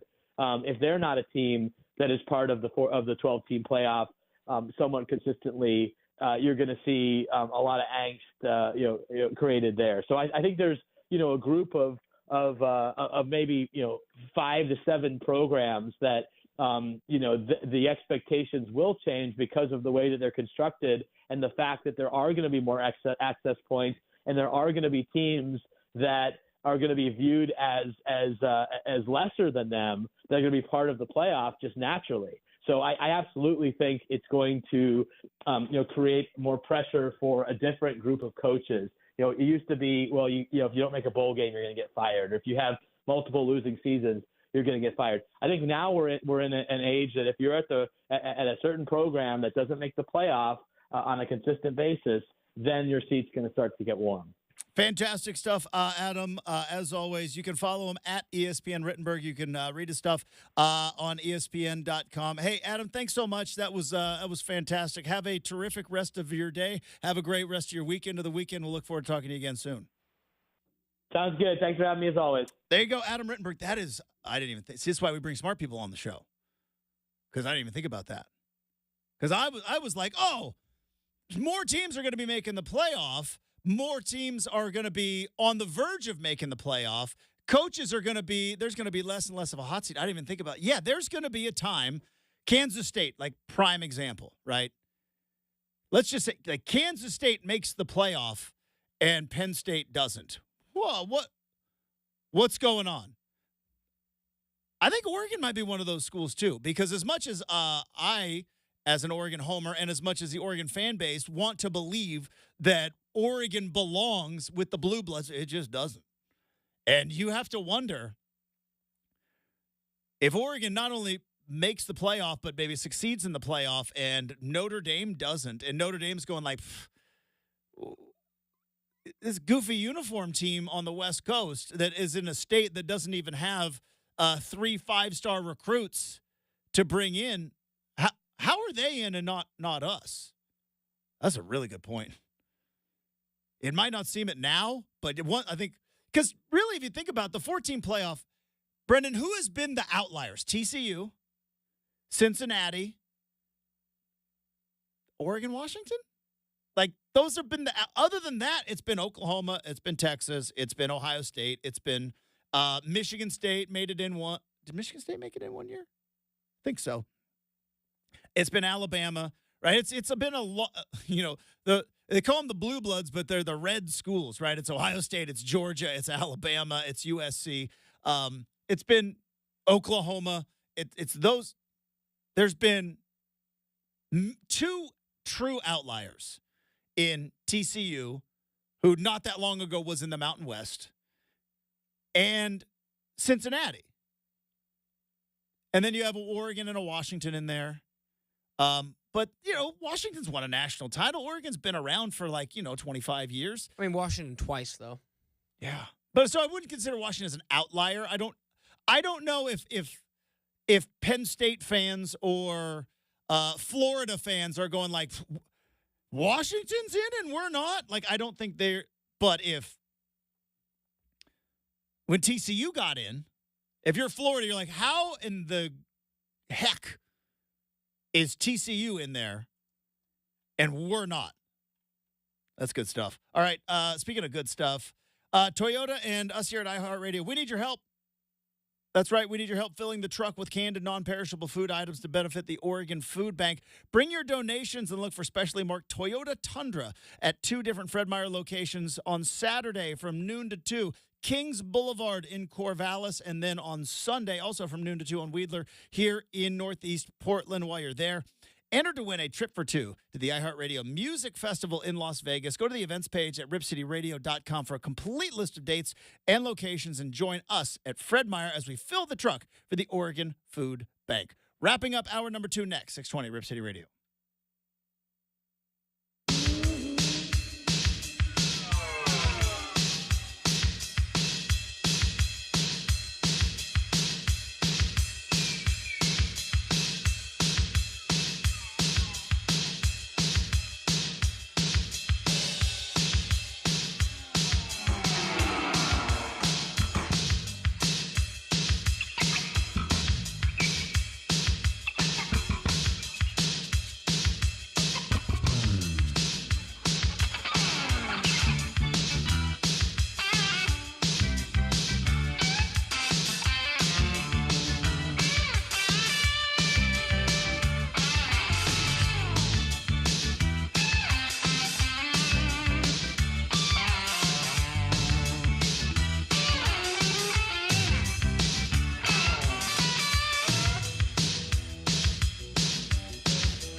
All right, we get very excited when we hear about new menu items in the fast food world for a couple of reasons. One, I get to daydream and live in a fantasy world where I still get to eat fast food. Can't do it anymore. Brenden gets excited because he is still in his 20s and he doesn't have to worry about good and bad cholesterol. Have you ever had your cholesterol checked?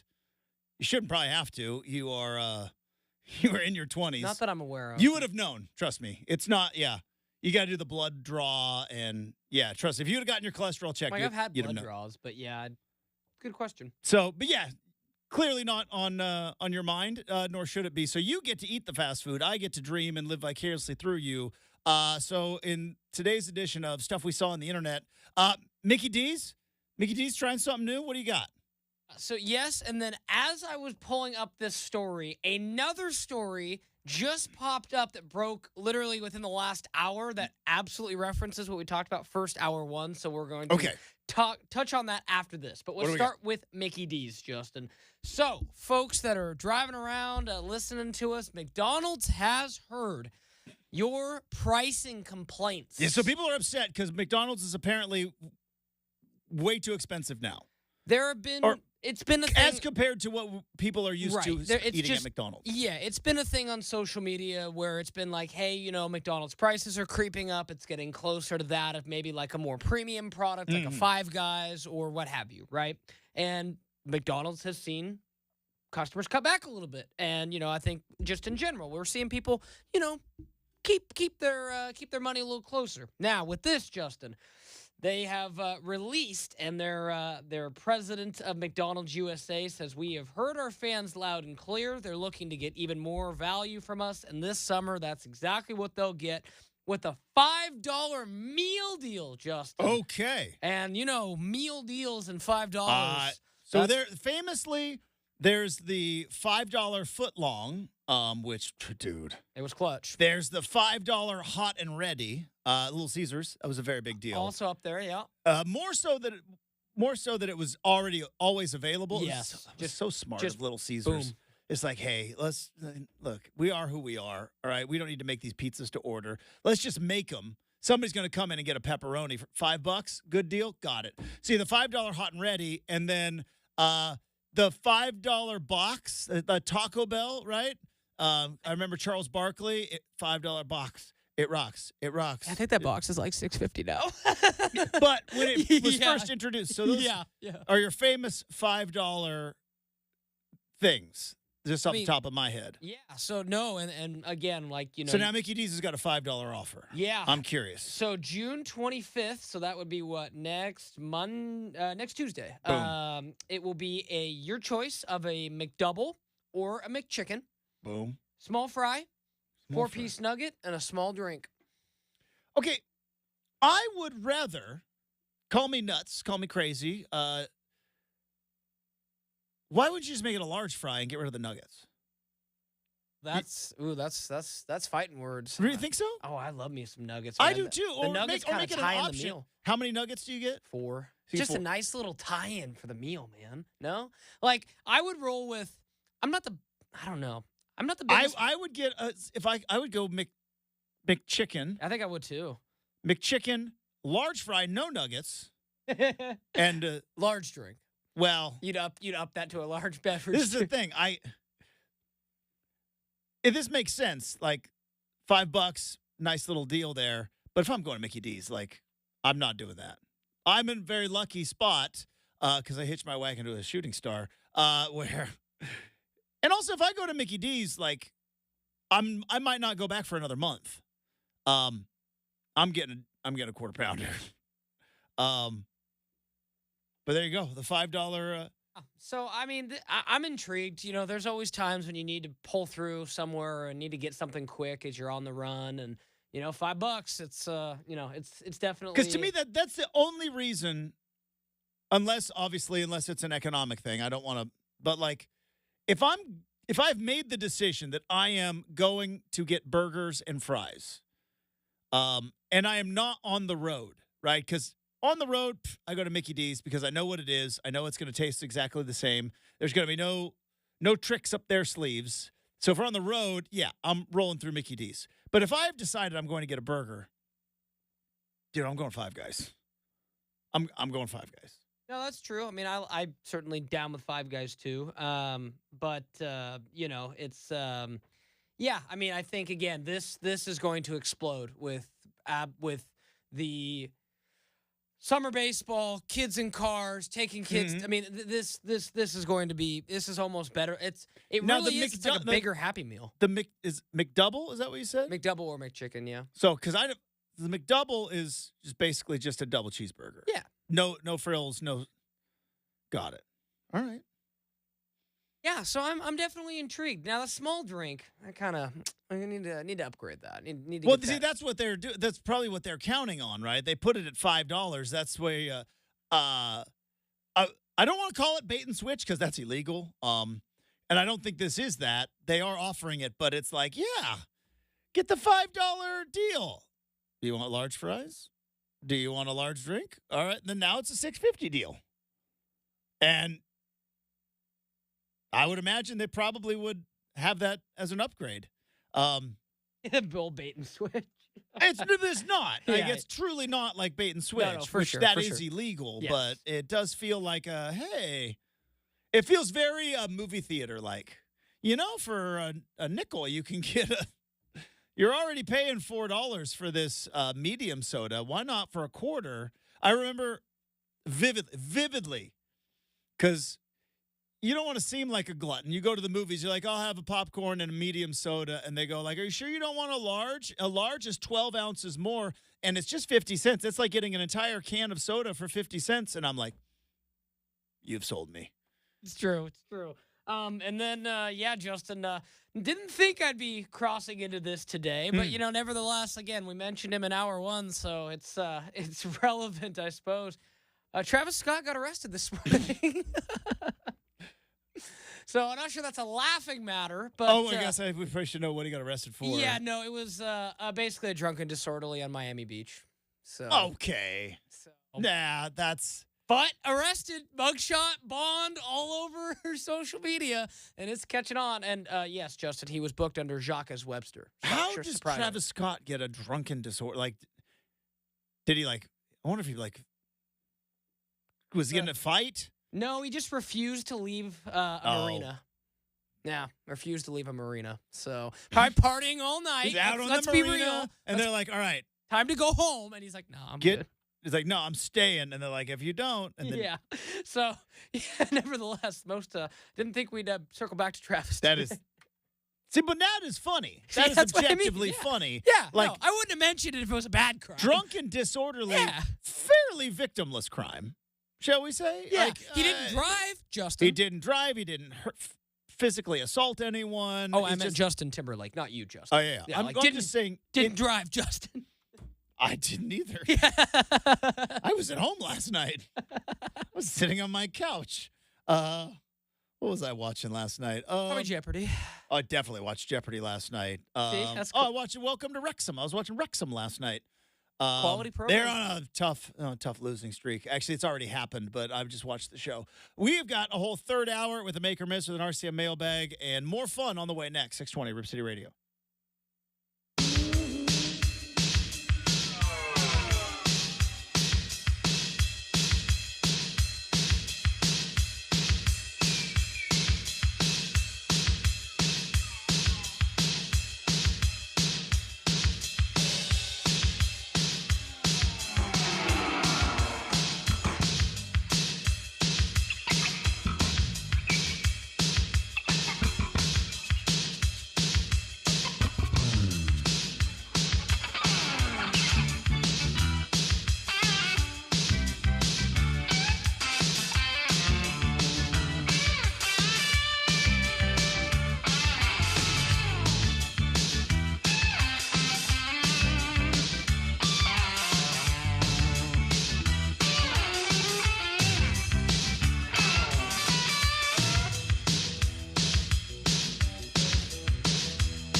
It is 8 a.m. on a Thursday morning. Justin Myers with you. The College World Series final is set. Texas A&M took down Florida last night in an elimination game. So the Aggies are headed to the final to take on the Tennessee Volunteers, all SEC final. Best of three format, game one from Omaha on Saturday. Yahoo Sports is reporting that the NCAA Tournament is exploring expansion as soon as the 2025-2026 season. Models of 72 and 76 teams have been discussed. I hope the discussion stops and cooler heads prevail. This is a bad idea. And while not yet official, multiple reports expect Boston to offer Jason Tatum the biggest contract in NBA history, somewhere in the neighborhood of 5 years, $315 million. Hour number 3 of Rib City Mornings. It starts right now on 620 Rip City Radio.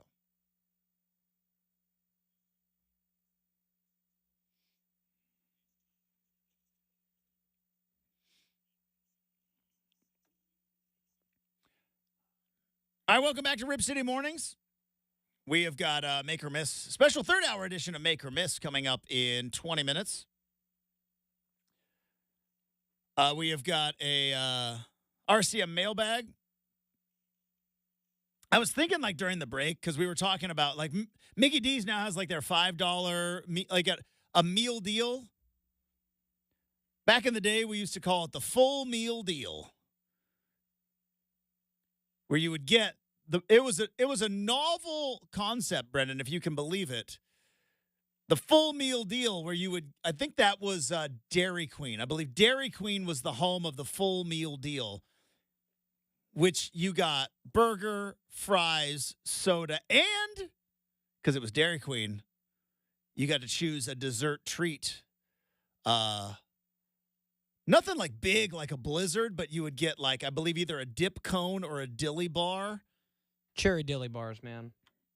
What is your problem with chocolate? I mean, honest to goodness, where did chocolate hurt you?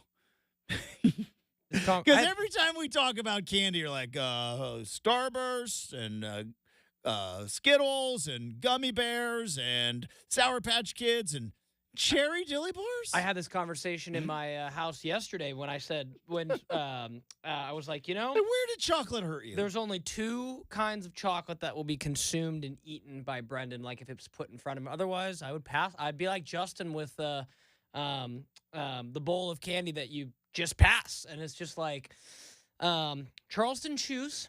That's not even really chocolate. Well, like that's got the taffy in the middle. Probably why I like it. And you're just suffering through the chocolate to get to taffy. You might as well just buy a Laffy Taffy. And, well, I do like Laffy Taffies. And, I know you do. It's not chocolate. And a very unique kind of chocolate from See's Candy. So it's milk chocolate wrapped in butterscotch squares. I could eat those until I. So the milk chocolate's in the middle?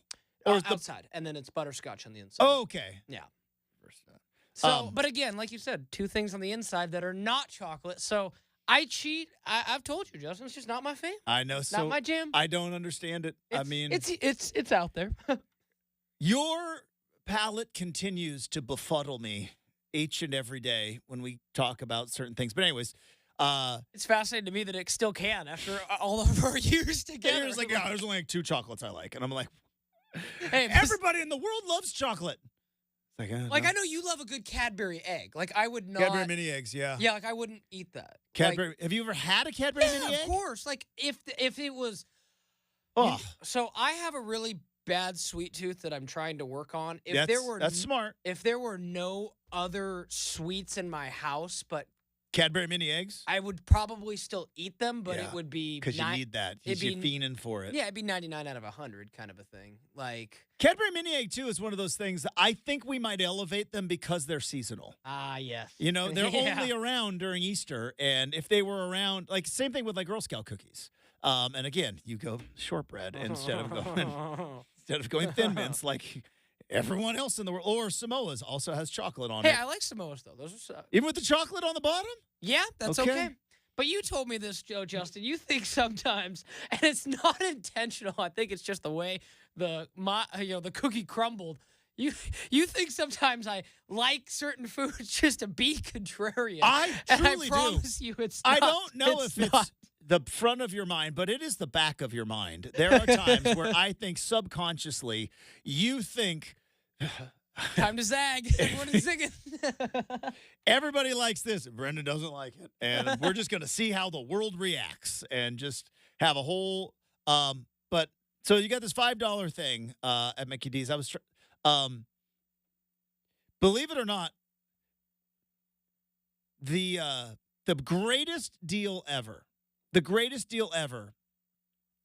at McDonald's. And I know it was my freshman year of college they did this, and it was only around for about 2 or 3 years. Like the regular McDonald's hamburgers, they would sell them for 29 cents.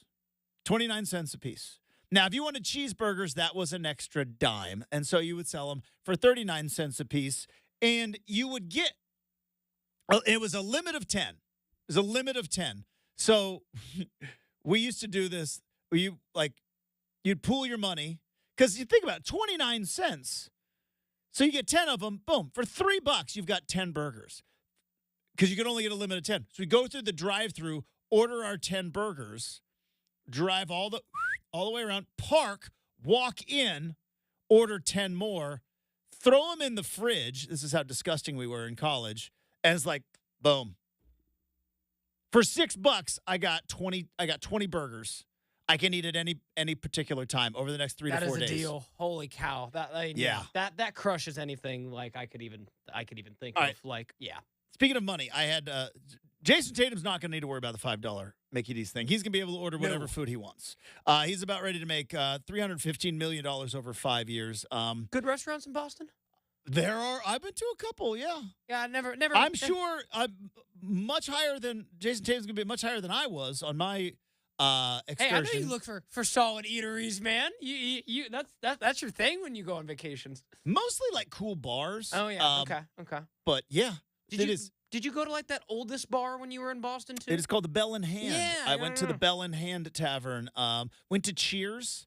Think Tatum's gonna walk in the Bell in Hand and buy everyone around? I don't think he's going to. Yeah, Cheers is like.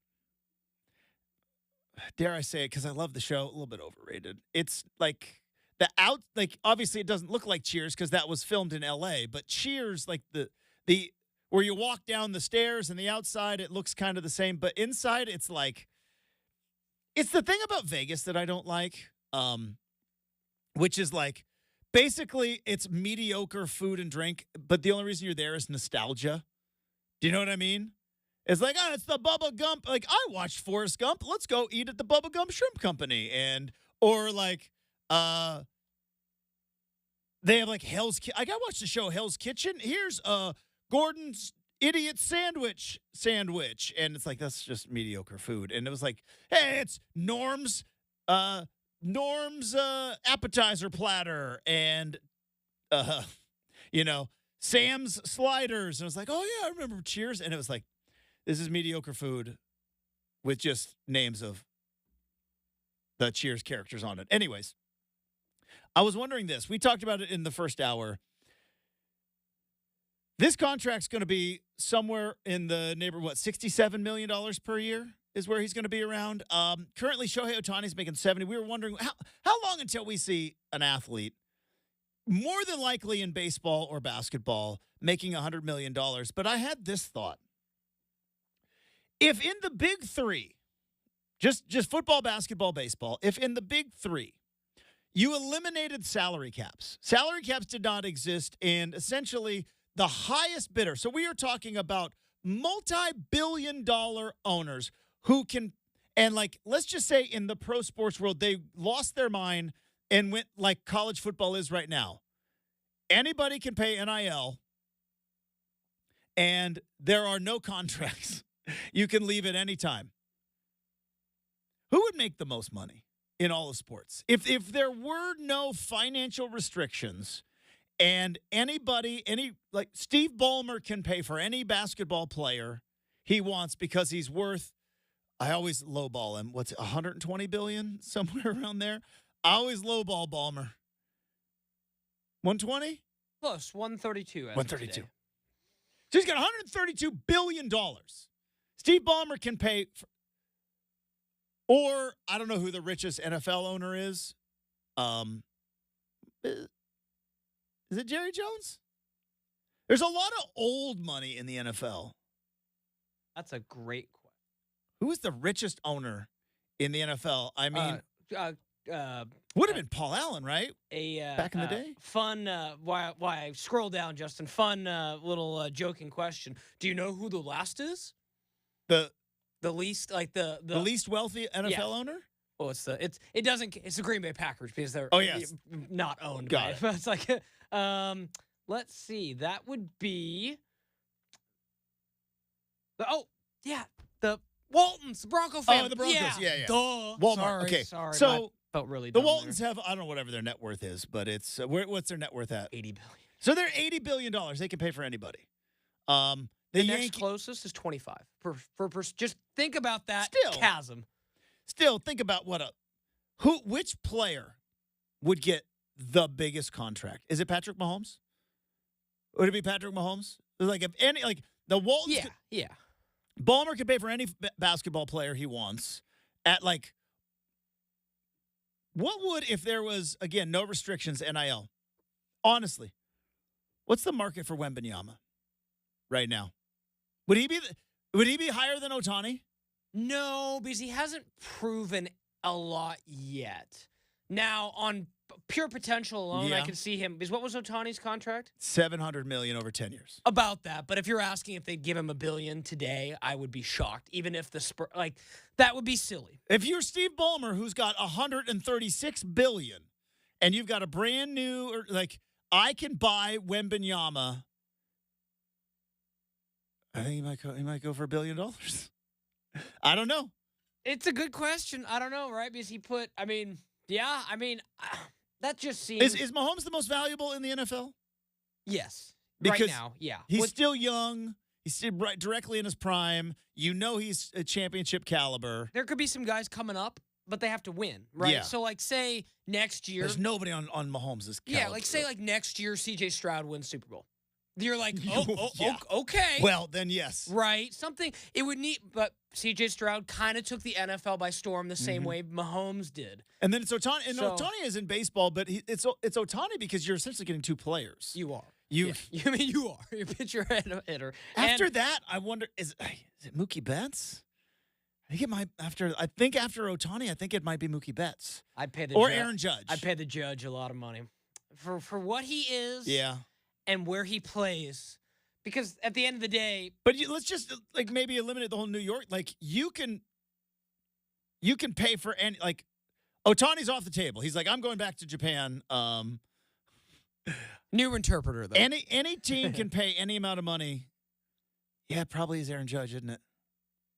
It's either Aaron Judge or Mookie Betts. Who's the best pitcher in the majors right now?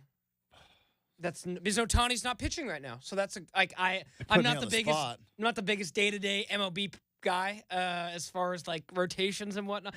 Garrett Cole. Paul Skeens. Paul Skeens. Okay, that's a great because young, already super popular, throws 100 miles an hour. A winner in college. He probably makes the most of all the pitchers because he's so young. Yeah. Probably Paul Skeens. I could see somebody being get you out of that organization. Let's give you $600 million. You get Aaron Judge and Paul Skeens. Or you just go Shohei Ohtani. All right, we've got Make or Miss. That's coming up next, 620 Rip City Radio.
All right. In hour number 2, we talked to Adam Rittenberg. Great stuff. But we did the old switcheroo. So right now it is time for a special 820 edition of Make or Miss. Here we go.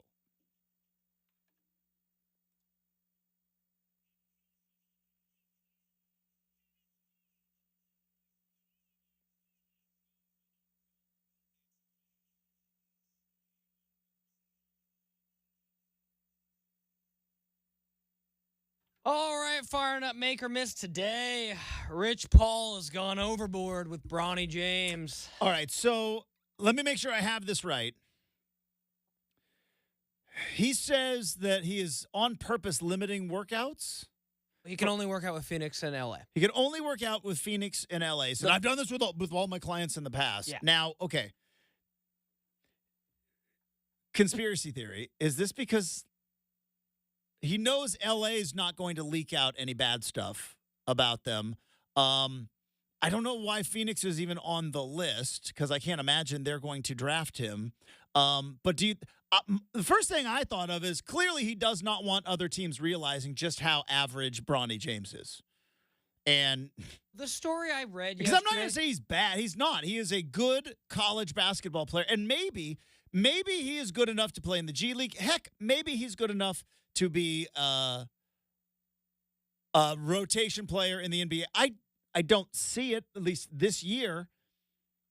But when I hear that they're limiting workouts, it's like, oh, yeah, clearly they don't want. You would think of somebody who is ranked at one point was in the 90s, shockingly got down to the 50s when the Lakers got that pick.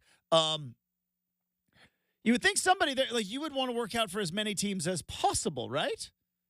Well, these two quotes stood out to me, so stick with me here. All right. From Rich Paul to ESPN, LeBron is off this idea of having to play with Bronny. Really? That would be okay. New. That'd be new. LeBron was not going to get involved with the Lakers coaching search. Yeah, but his podcast co-host is the leading candidate, really the only candidate at this point. But LeBron was hands off. True. I am going to be hands off with his coaching search. He said it. So, yeah, I believe him when he says that's not a thing. Right. He goes. Even though there's years and years and years of LeBron being quoted as saying, I hope to one day play NBA basketball with my son. Exactly. Like, there's years in that. Yeah, and he goes, if he does, he does. But if he doesn't, he doesn't. There's no deal made that's guaranteed that if the Lakers draft Bronny at 55, LeBron will re-sign. If that was the case, I would force them to take him at 17. We don't need the leverage. The Lakers can draft Bronny, and Bron doesn't re-sign. LeBron is also not going to Phoenix. No way that ever happens. So we can squash that now. But this is the part I wanted to tell Justin about because I call malarkey. We call baloney on this show. Oh, okay. Well, I just established that this morning. Okay, got because remember, the cop in the Hamptons said he didn't know who Justin Timberlake was. He was in his mid-20s, said, I don't know who that guy is. I mean, I officially called baloney on that. You never know, right? I mean, maybe you never know, but you know what? I call baloney. And if you can see on YouTube, I am throwing down an imaginary slice of bologna. Have you ever eaten a bologna sandwich? Did I ever eat bologna? Have you ever? No. Would you ever? But way before I ate tuna. It's really good. Well, let me rephrase. I love a bologna sandwich. Way before I ate tuna out of a can. I love bologna sandwich. So, again, this argument's so funny, Justin, we joke about tuna, but yet you put, like, fresh sushi tuna in front of me. Yeah, like a yellow fin or albacore. Yeah, albacore, seared ahi. Yeah, it's just seeing it white in a can doesn't do it for me. It's more gray, actually. Even worse. But anyway, neither here nor there. This is the quote. This is where you call baloney. Yes. There are many other teams that love Bronny. That's not For example, Minnesota, Dallas, Toronto. If it's not the Lakers, guaranteed it will be someone else. Minnesota would love to have Bronny, but we don't know who their owner will be, so we're not sure about their situation. The Mavs GM is like an uncle to Bronny. If the Lakers don't take him at 55, Dallas would take him and give him a guaranteed deal. The Raptors president loves him. They could take him without seeing him work out. So, how much malarkey is in that paragraph? It's half baloney. It's a half baloney statement. they are banking on, and they may very well be 100% correct in this, but they are banking on the fact that nobody has the power in this league to cross LeBron James. Can essentially call him on it. Yeah, nobody in this league, he's still the biggest name in the NBA. LeBron is. Yes, he is still the biggest name in the NBA, and still brings an awful lot of power along with it, which is why this whole Bronny, why we're even talking about this. He's not an NBA prospect. He should be going to his sophomore year at USC and trying to average more than 4 points a game and 3 rebounds a game. But remember, Justin, he entered the transfer portal to make sure first before he there's so many people I think truly afraid to cross LeBron James. And I don't believe for a minute that the Lakers would draft Bronny and LeBron would leave. I don't believe it for a minute. Now, I don't know if I'm ready to say that, hey, you draft Bronny, you're guaranteed to get LeBron. I don't think that is entirely true, but I think it's more true than not. Why are we even doing this? Why are you limiting workouts? Why? Because they already know who his dad is? That's essentially the answer. If you want to read between the tea leaves, is Bronny doesn't need to work out for these teams for the upcoming draft because everyone knows who his dad is. Again, not Bronny's fault. He didn't say, I want to be born to LeBron James, but if your prospect is sitting around 50, and I think that's generous, why would you work out for all these teams? Show them what you got. Let's just create a marketplace. Yeah, let's, for the sake of argument, see if he's even listed on. So Tankathon currently has him getting taken at 55 by USC by USC. By USC. By the Lakers. Yeah, of course. And if LeBron James didn't play for the Lakers, and LeBron James played for any other team, it's their second round pick where they would have him projected at. So for what it's worth, though, Justin, and I think this is quite fascinating, there's only one player in the entire 58 picks, because there's 2 picks that were forfeited this year, so we'll only have 58 as opposed to 60. Only one player in the entire 58 picks, and he's an international prospect who averaged less points per game than Bronny. And I just wonder, there's no chance, right?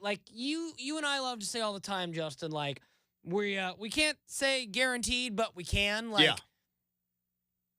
There's no way that everybody wears at this point, I feel like I'd even wear egg on my face if he became like a JJ Redick and was just like a role player, let alone not be the star. But I'm like, at this point, even if Bronny becomes like a solid end of the bench guy, you're gonna be like, wow, okay, well you've exceeded. This is a fine. Or he's gonna bust so historically bad. This is a fascinating experiment right now. If you just say it enough, right? There was a movie called Wag the Dog. Have you ever seen the movie Wag the Dog? It was not quite as popular, but it's where they essentially created international conflict out of thin air. You put enough stuff out there, enough people say it, people hear it, they start believing it. This is that. This is wagging the dog. We don't need to see him work out. Rich Paul just said, he doesn't need to work out. All of these teams already like him. That is the definition of wag the dog. The tail is, no. This is the NBA version of my girlfriend goes to another school. She's totally hot. You don't know her, though. Everybody did that, dude, 8th grade. Yeah, I have a girlfriend, but she goes to another school. You don't know her. She's so hot, though. This is what, it was like, can we get all these teams want Bronny. Don't worry about them. They don't need to see him. You could never get pictures either, Justin. Yeah. It was always like, give me a picture, bring a picture. Her mom doesn't let her have, I would imagine, for your generation. Because my generation, it was easy to do that because there were no pictures. Right. There was no internet. Or there was internet, but there was no social media. Yours, I would assume, her mom doesn't let her have Facebook.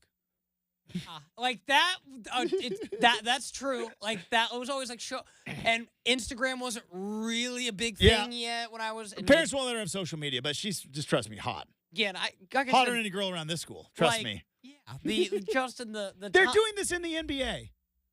Oh, everybody wants Bronny. The Raptors, the Mavericks. Mavericks are like family for Bronny. Why ain't he working out for him? They don't need to see him. And neither do you. Yeah, that's, you just know that he's awesome. This is I've said forever. It's kind of a mutual like respect from afar because he gets away with this and nobody calls him on it. But just another like Rich Paul-ism here, Justin, where like the story and I just closed it out, but it talked about how this is new for Bronny James, but this is not new for like the last 5 or 6 guys that Rich Paul has chosen to steer places. Yeah. But he's done this before. But he can because he's got LeBron. All right. I'm sick of talking about Bronny. We have another topic. It was a good topic. But I'm just like, am I the one who runs Make or Miss? What's that? I said, who runs Make or Miss? I'm just saying, well, I think I still have some authority power over this. I'm just teasing. But no, yes, we can I'm go just ahead. like, am I the one going crazy here? Like, am I the one taking crazy pills here? Why are we still? I just hope he doesn't turn out to be good because we're all going to look like fools. That's. I'll be more than happy to be like, yep, got it wrong. More than happy to. I doubt it. Yeah, no, and I'm right there with you. Like, I'm tired of hearing about it. But like, it's almost kind of like the name is magic, Justin, in a weird kind of way. It's like it's not. It's like uniforms, right? It's not. But just like, keep saying Bronny, keep saying James. Yeah, keep saying James. So we'll see. We'll avoid LeBron. Okay, thank you. But this got triggered from earlier today, and Justin and I definitely had a good conversation with this. The Lakers are a more entitled fan base than the Celtics. Okay, so let's define entitled because I would imagine entitled means you believe that you should win the championship every single year. And if not win it, you better lose in Game 7 by a last-second shot. Right? That's kind of entitlement. In the NBA, yeah, I would say there is no more entitled fan base than the Los Angeles Lakers, who believe that just based upon geography and history that there should never be a time. Now, Boston fans, not necessarily the Celtics, but those Celtics fans who are also Red Sox fans and Patriots fans, I think they're more entitled than LA fans. Because if the Rams don't win the Super Bowl or don't make the playoffs, I think they're going to be okay. Do you know what I mean? So like, would it be different? But I think Boston fans, and for a good reason, because between the Patriots, the Red Sox, and now the Celtics, right? Think about how many banners they have hung since 2000. The Red Sox have 3, the Patriots have 6, and now the Celtics have 2. And I don't even know I think the Bruins have 1 in there too. So do you think this would be different based on the timing, right? So like, I would bet that like when Jerry Buss bought the Lakers, that fan base was not super entitled. And if you found the Celtics after they had won, I think they're 8th in a row, right? But now, that being said, and just the way it works, Justin, there aren't as many Celtic fans who watched the Celtics in the 60s that are around with us today. Well, I'm just saying, of the NBA fans, the Lakers are the most entitled. That's how you fire Darvin Ham, who did actually nothing wrong, right? Really, like legitimately, like, did not a whole lot wrong with what the hand that he was dealt. But in a pretty good spot, and that's how you fire him because you're like, well, we have LeBron, we have Anthony Davis, we should they're old, oft injured, you don't have any depth, you haven't built a team, and they did the same thing, with Kobe, and if we're not kind of like what we talked about with Adam Rittenberg last hour, there's going to be a whole bunch of college football fans going like, whoa, whoa, whoa. Why are they there and not us? And you know that, like, Lakers fans, when they saw the Denver Nuggets last year win the NBA title, they're like, whoa, whoa, whoa. Why are they there and not us? And you know that this year what got Darvin Ham fired is, why are the Thunder and the Timberwolves and the Nuggets better than us? Mm. This is ridiculous. Fire the head coach. Yeah. And I think that entitlement is along with kind of what comes along with LeBron James. So yeah, they are the most entitled fan base in the NBA. How long has it been that way? Because I don't think it's always. So you think like probably Since Magic. Since the 80s. But at one point it was the Celtics, and now it's shifted to the Lakers, you think? I don't.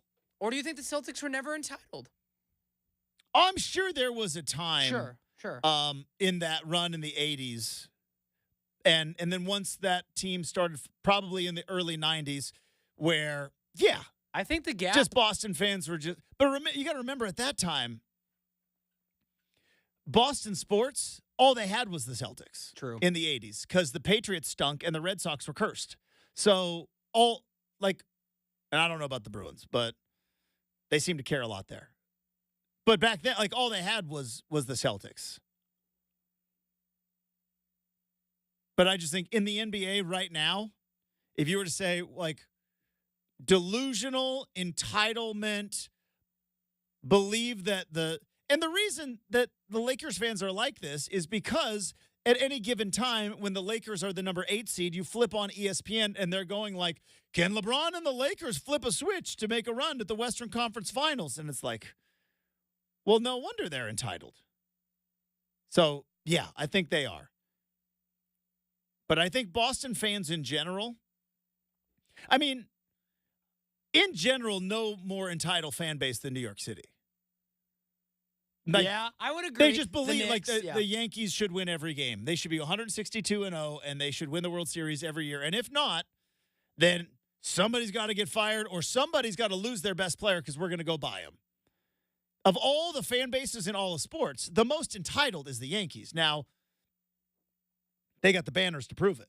Okay, so where do you put the Knicks then, considering that they haven't won anything since well before the Trailblazers won something, and they expect to all the years with Melo, it was like, oh, yeah, we're going to win a championship. That's kind of the definition of entitlement, right? And I might have this definition wrong, but, like, the Knicks, other than playing in New York City, what do they have? Nothing. They have nothing. They are the same as the Blazers, right? They are. Couple of trips to the finals in the 90s. If, like, the New York Knicks and the Blazers won a championship in the 70s, made a couple of runs in the 90s. That's it. That's all. The Knicks are the Blazers. But the difference is they're in New York City and play at Madison Square Garden. You're 100% right. And the Blazers are here in the beautiful city of Portland.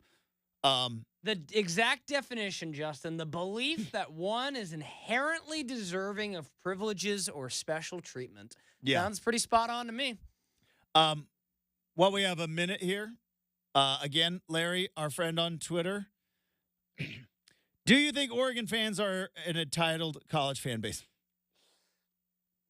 Yeah, we are. Yep. Sure are. They are. Why aren't we in the playoff? Why should you be? You've also had a lot of fans since 2007. So, yeah, it's true. But yeah, that's like, is it playoff or bust for the Oregon Ducks? Like, why should it ever be? That's fair. Like, yeah, we got a rich benefactor and some cool uniforms and an innovative. The run that the Oregon is on, we should be embracing. But yeah, Oregon fans are entitled. We are. All right. You know who isn't entitled? Our listening audience. They know that they deserve the best. And you know what? How about Ticket Tuesdays? We are keeping the winning streak alive with Ticket Tuesday and the Hillsboro Hops all season long. Listen to Rip City Drive every Tuesday afternoon for your chance to win tickets. Or if you just want to grab them yourself, hillsborohops.com for your tickets. Get out to the Tonk and check out the Hops all season long. We have got the RCM mailbag next, 620 Rip City Radio.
All right. Let's wrap up the big show. I don't know if the people in this office appreciate my vocal guitar that I do when I hear, what is that? That's Luke Bryan? Yeah. I hear yeah, little you know Luke it, Bryan man. hunting and fishing and loving every day. Not my favorite song, but it hits still. Yeah, he was on a run in like the mid 2010s, Mhm. like whatever I think it's I forget what it's called, but the floating down the Flint River, like that's Catfish Dinner is what that song is called. yeah. So yeah, that was- Classic. he's got some bangers though. There was a time he was and then there. he like literally seems like fat and happy. Oh, Like he's put on some beer weight, yeah. and wouldn't you just be- like I've got a slew of 15 songs I can play. Everybody's happy when I play them. I've made my money, like just living he's got that American Idol money flowing he's into doing well, man. Like he's he's doing good. well. And you know what? Good for him. So, what are we doing? Mailbag? Hey, let's do it. Let's wrap up the big show.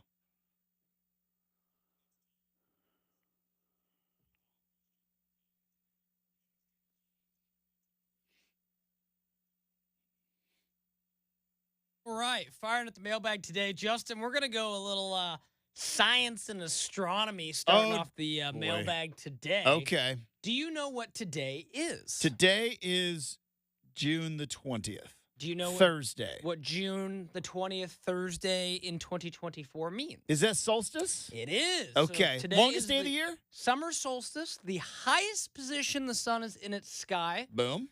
And it is essentially, for those who care, today's longest day of the year. Boom. For where we are. So it will not, it's actually kind of it's a good and a bad. It's It's bittersweet because the days are going to get shorter and shorter. Yeah, but then luckily, once they get so short, we all have football. Like, in 72 days, we'll have football. And then you don't notice that the days are short. It's like, yeah. So it's the opposite of like winter solstice hits. I get so like, every day it's longer and longer, more. We did it and we're over the halfway point. Like the summer solstice hits and it's like, all right, once it starts creeping up, like it's getting a little chillier outside and it's getting dark. Oh, don't worry about it. We got football this weekend. Yeah, this is fascinating when you look at it this way. So sunset tonight, folks, will be 9:05 p.m. That is the latest sunset Oregon will have this year. And Justin, compared to the winter solstice, there is 7 hours and 2 minutes more of sunlight compared to December, like 15th, 16th, whatever it is. But, like, that's nuts when you think, like, 7 whole hours Is it, though? of sunshine. Just, like, Because think about so if it's at 9 o'clock, what you're saying is that, I guess also in the morning, too, huh? In the So I'm like, morning. Brenden, it does not get dark at 2 o'clock. No, it gets It dark may at, seem like it. Yeah, it's like 3:45, 4. But So I guess you're right, because the top and the bottom. And Like you in the got- mornings and the, and daylight time and all that. And then we fall back Yeah, like a all bunch that- of all that doofuses. crud, but Should never do that ever But again. yeah, no, I found it kind of interesting that like it's kind of like the unofficial Justin beginning of summer, even though it's like really kind of odd because it's like summer should start like turning the other way at this point, which is kind of interesting. But nevertheless, going ahead and opening up the rest of the mailbag today, Justin. Where are you on sprinklers? As far as what's the best for your lawn? Are you take the hose out and like twist it into a thing? Are you the in-ground? Are you Okay, I'm not living that high on the hog, right, where I've got automatic sprinklers, all right? yeah. I am not at that level of home ownership quite yet. I hope to get there one Seems day. like something you would like to have, though. It's on the list. Yep. But air conditioning, one a little bit higher up This on the is priority. true. When I met you, you did not have it. Have that now. I could not believe it, folks. When I met Justin and we had that like First as a homeowner, Yeah. right? First thing that I got excited about was had to replace the fridge. Old fridge went into the garage. New fridge, that's 2 birds, 1 stone. Because as a dude homeowner, automatic ice, which I have, and that is the sound of just success, is when you hear that ice fall. And garage fridge. Like I have, and it's middle America dream. or small town kid dream that I have in my garage an old fridge that is full of just beverages. That's it. That's all that's in there. And then there is a bunch of beef in the freezer. Where's the beef? It's in the freezer. Where's the beef? It's in Justin's freezer. Bunch of local grass-fed beef in the freezer, but in the fridge, all drinks. All drinks, just in the garage fridge. So that was the first. Then had to get the air conditioning in. Sprinklers. I've debated on it because obviously right now I set up and I water the lawn because I have a lawn that I put in myself. No big deal. But I water the lawn, 3-4 days a week in the summer. It'd be so nice to just have sprinklers to have it water at night because I'm not getting up in the middle of the night to turn. But in an area where it rains as much as it rains around here, I don't know if that's as good of an investment as I think it is. The automatic sprinklers. You know what I mean? Because it's like October comes around and it's just going to rain the whole time. But it's on the list. It's up there. But right now, where am I on sprinklers? Yeah, I put the hose in. I got a beef with hoses. Why do hoses tell me about it, because we've had to throw away a hose recently. Hoses are kind of annoying. First off, way too expensive. You threw away a hose. Did you buy the new one? Yeah. Too expensive. Way more than you think. Because when do you buy a hose? Like 3 times in your life, you buy a brand new hose. How come we are still working with that technology of the threaded screw in, but it moves? How have we not figured out a clamp or something? Do you know what I mean? How have we not figured out just a universal, bink, this thing goes on the hose and it connects automatic and you hit and it's done? No. Every time you got it, and then you'll cross thread it sometimes. And then the other thing that bothers me with the sprinkler, I'm turning the mailbag in to get off my lawn. So the hose thing spins, right? Independently from the hose. And the sprinkler has the little nozzle that one of those has got to be anchored down to something.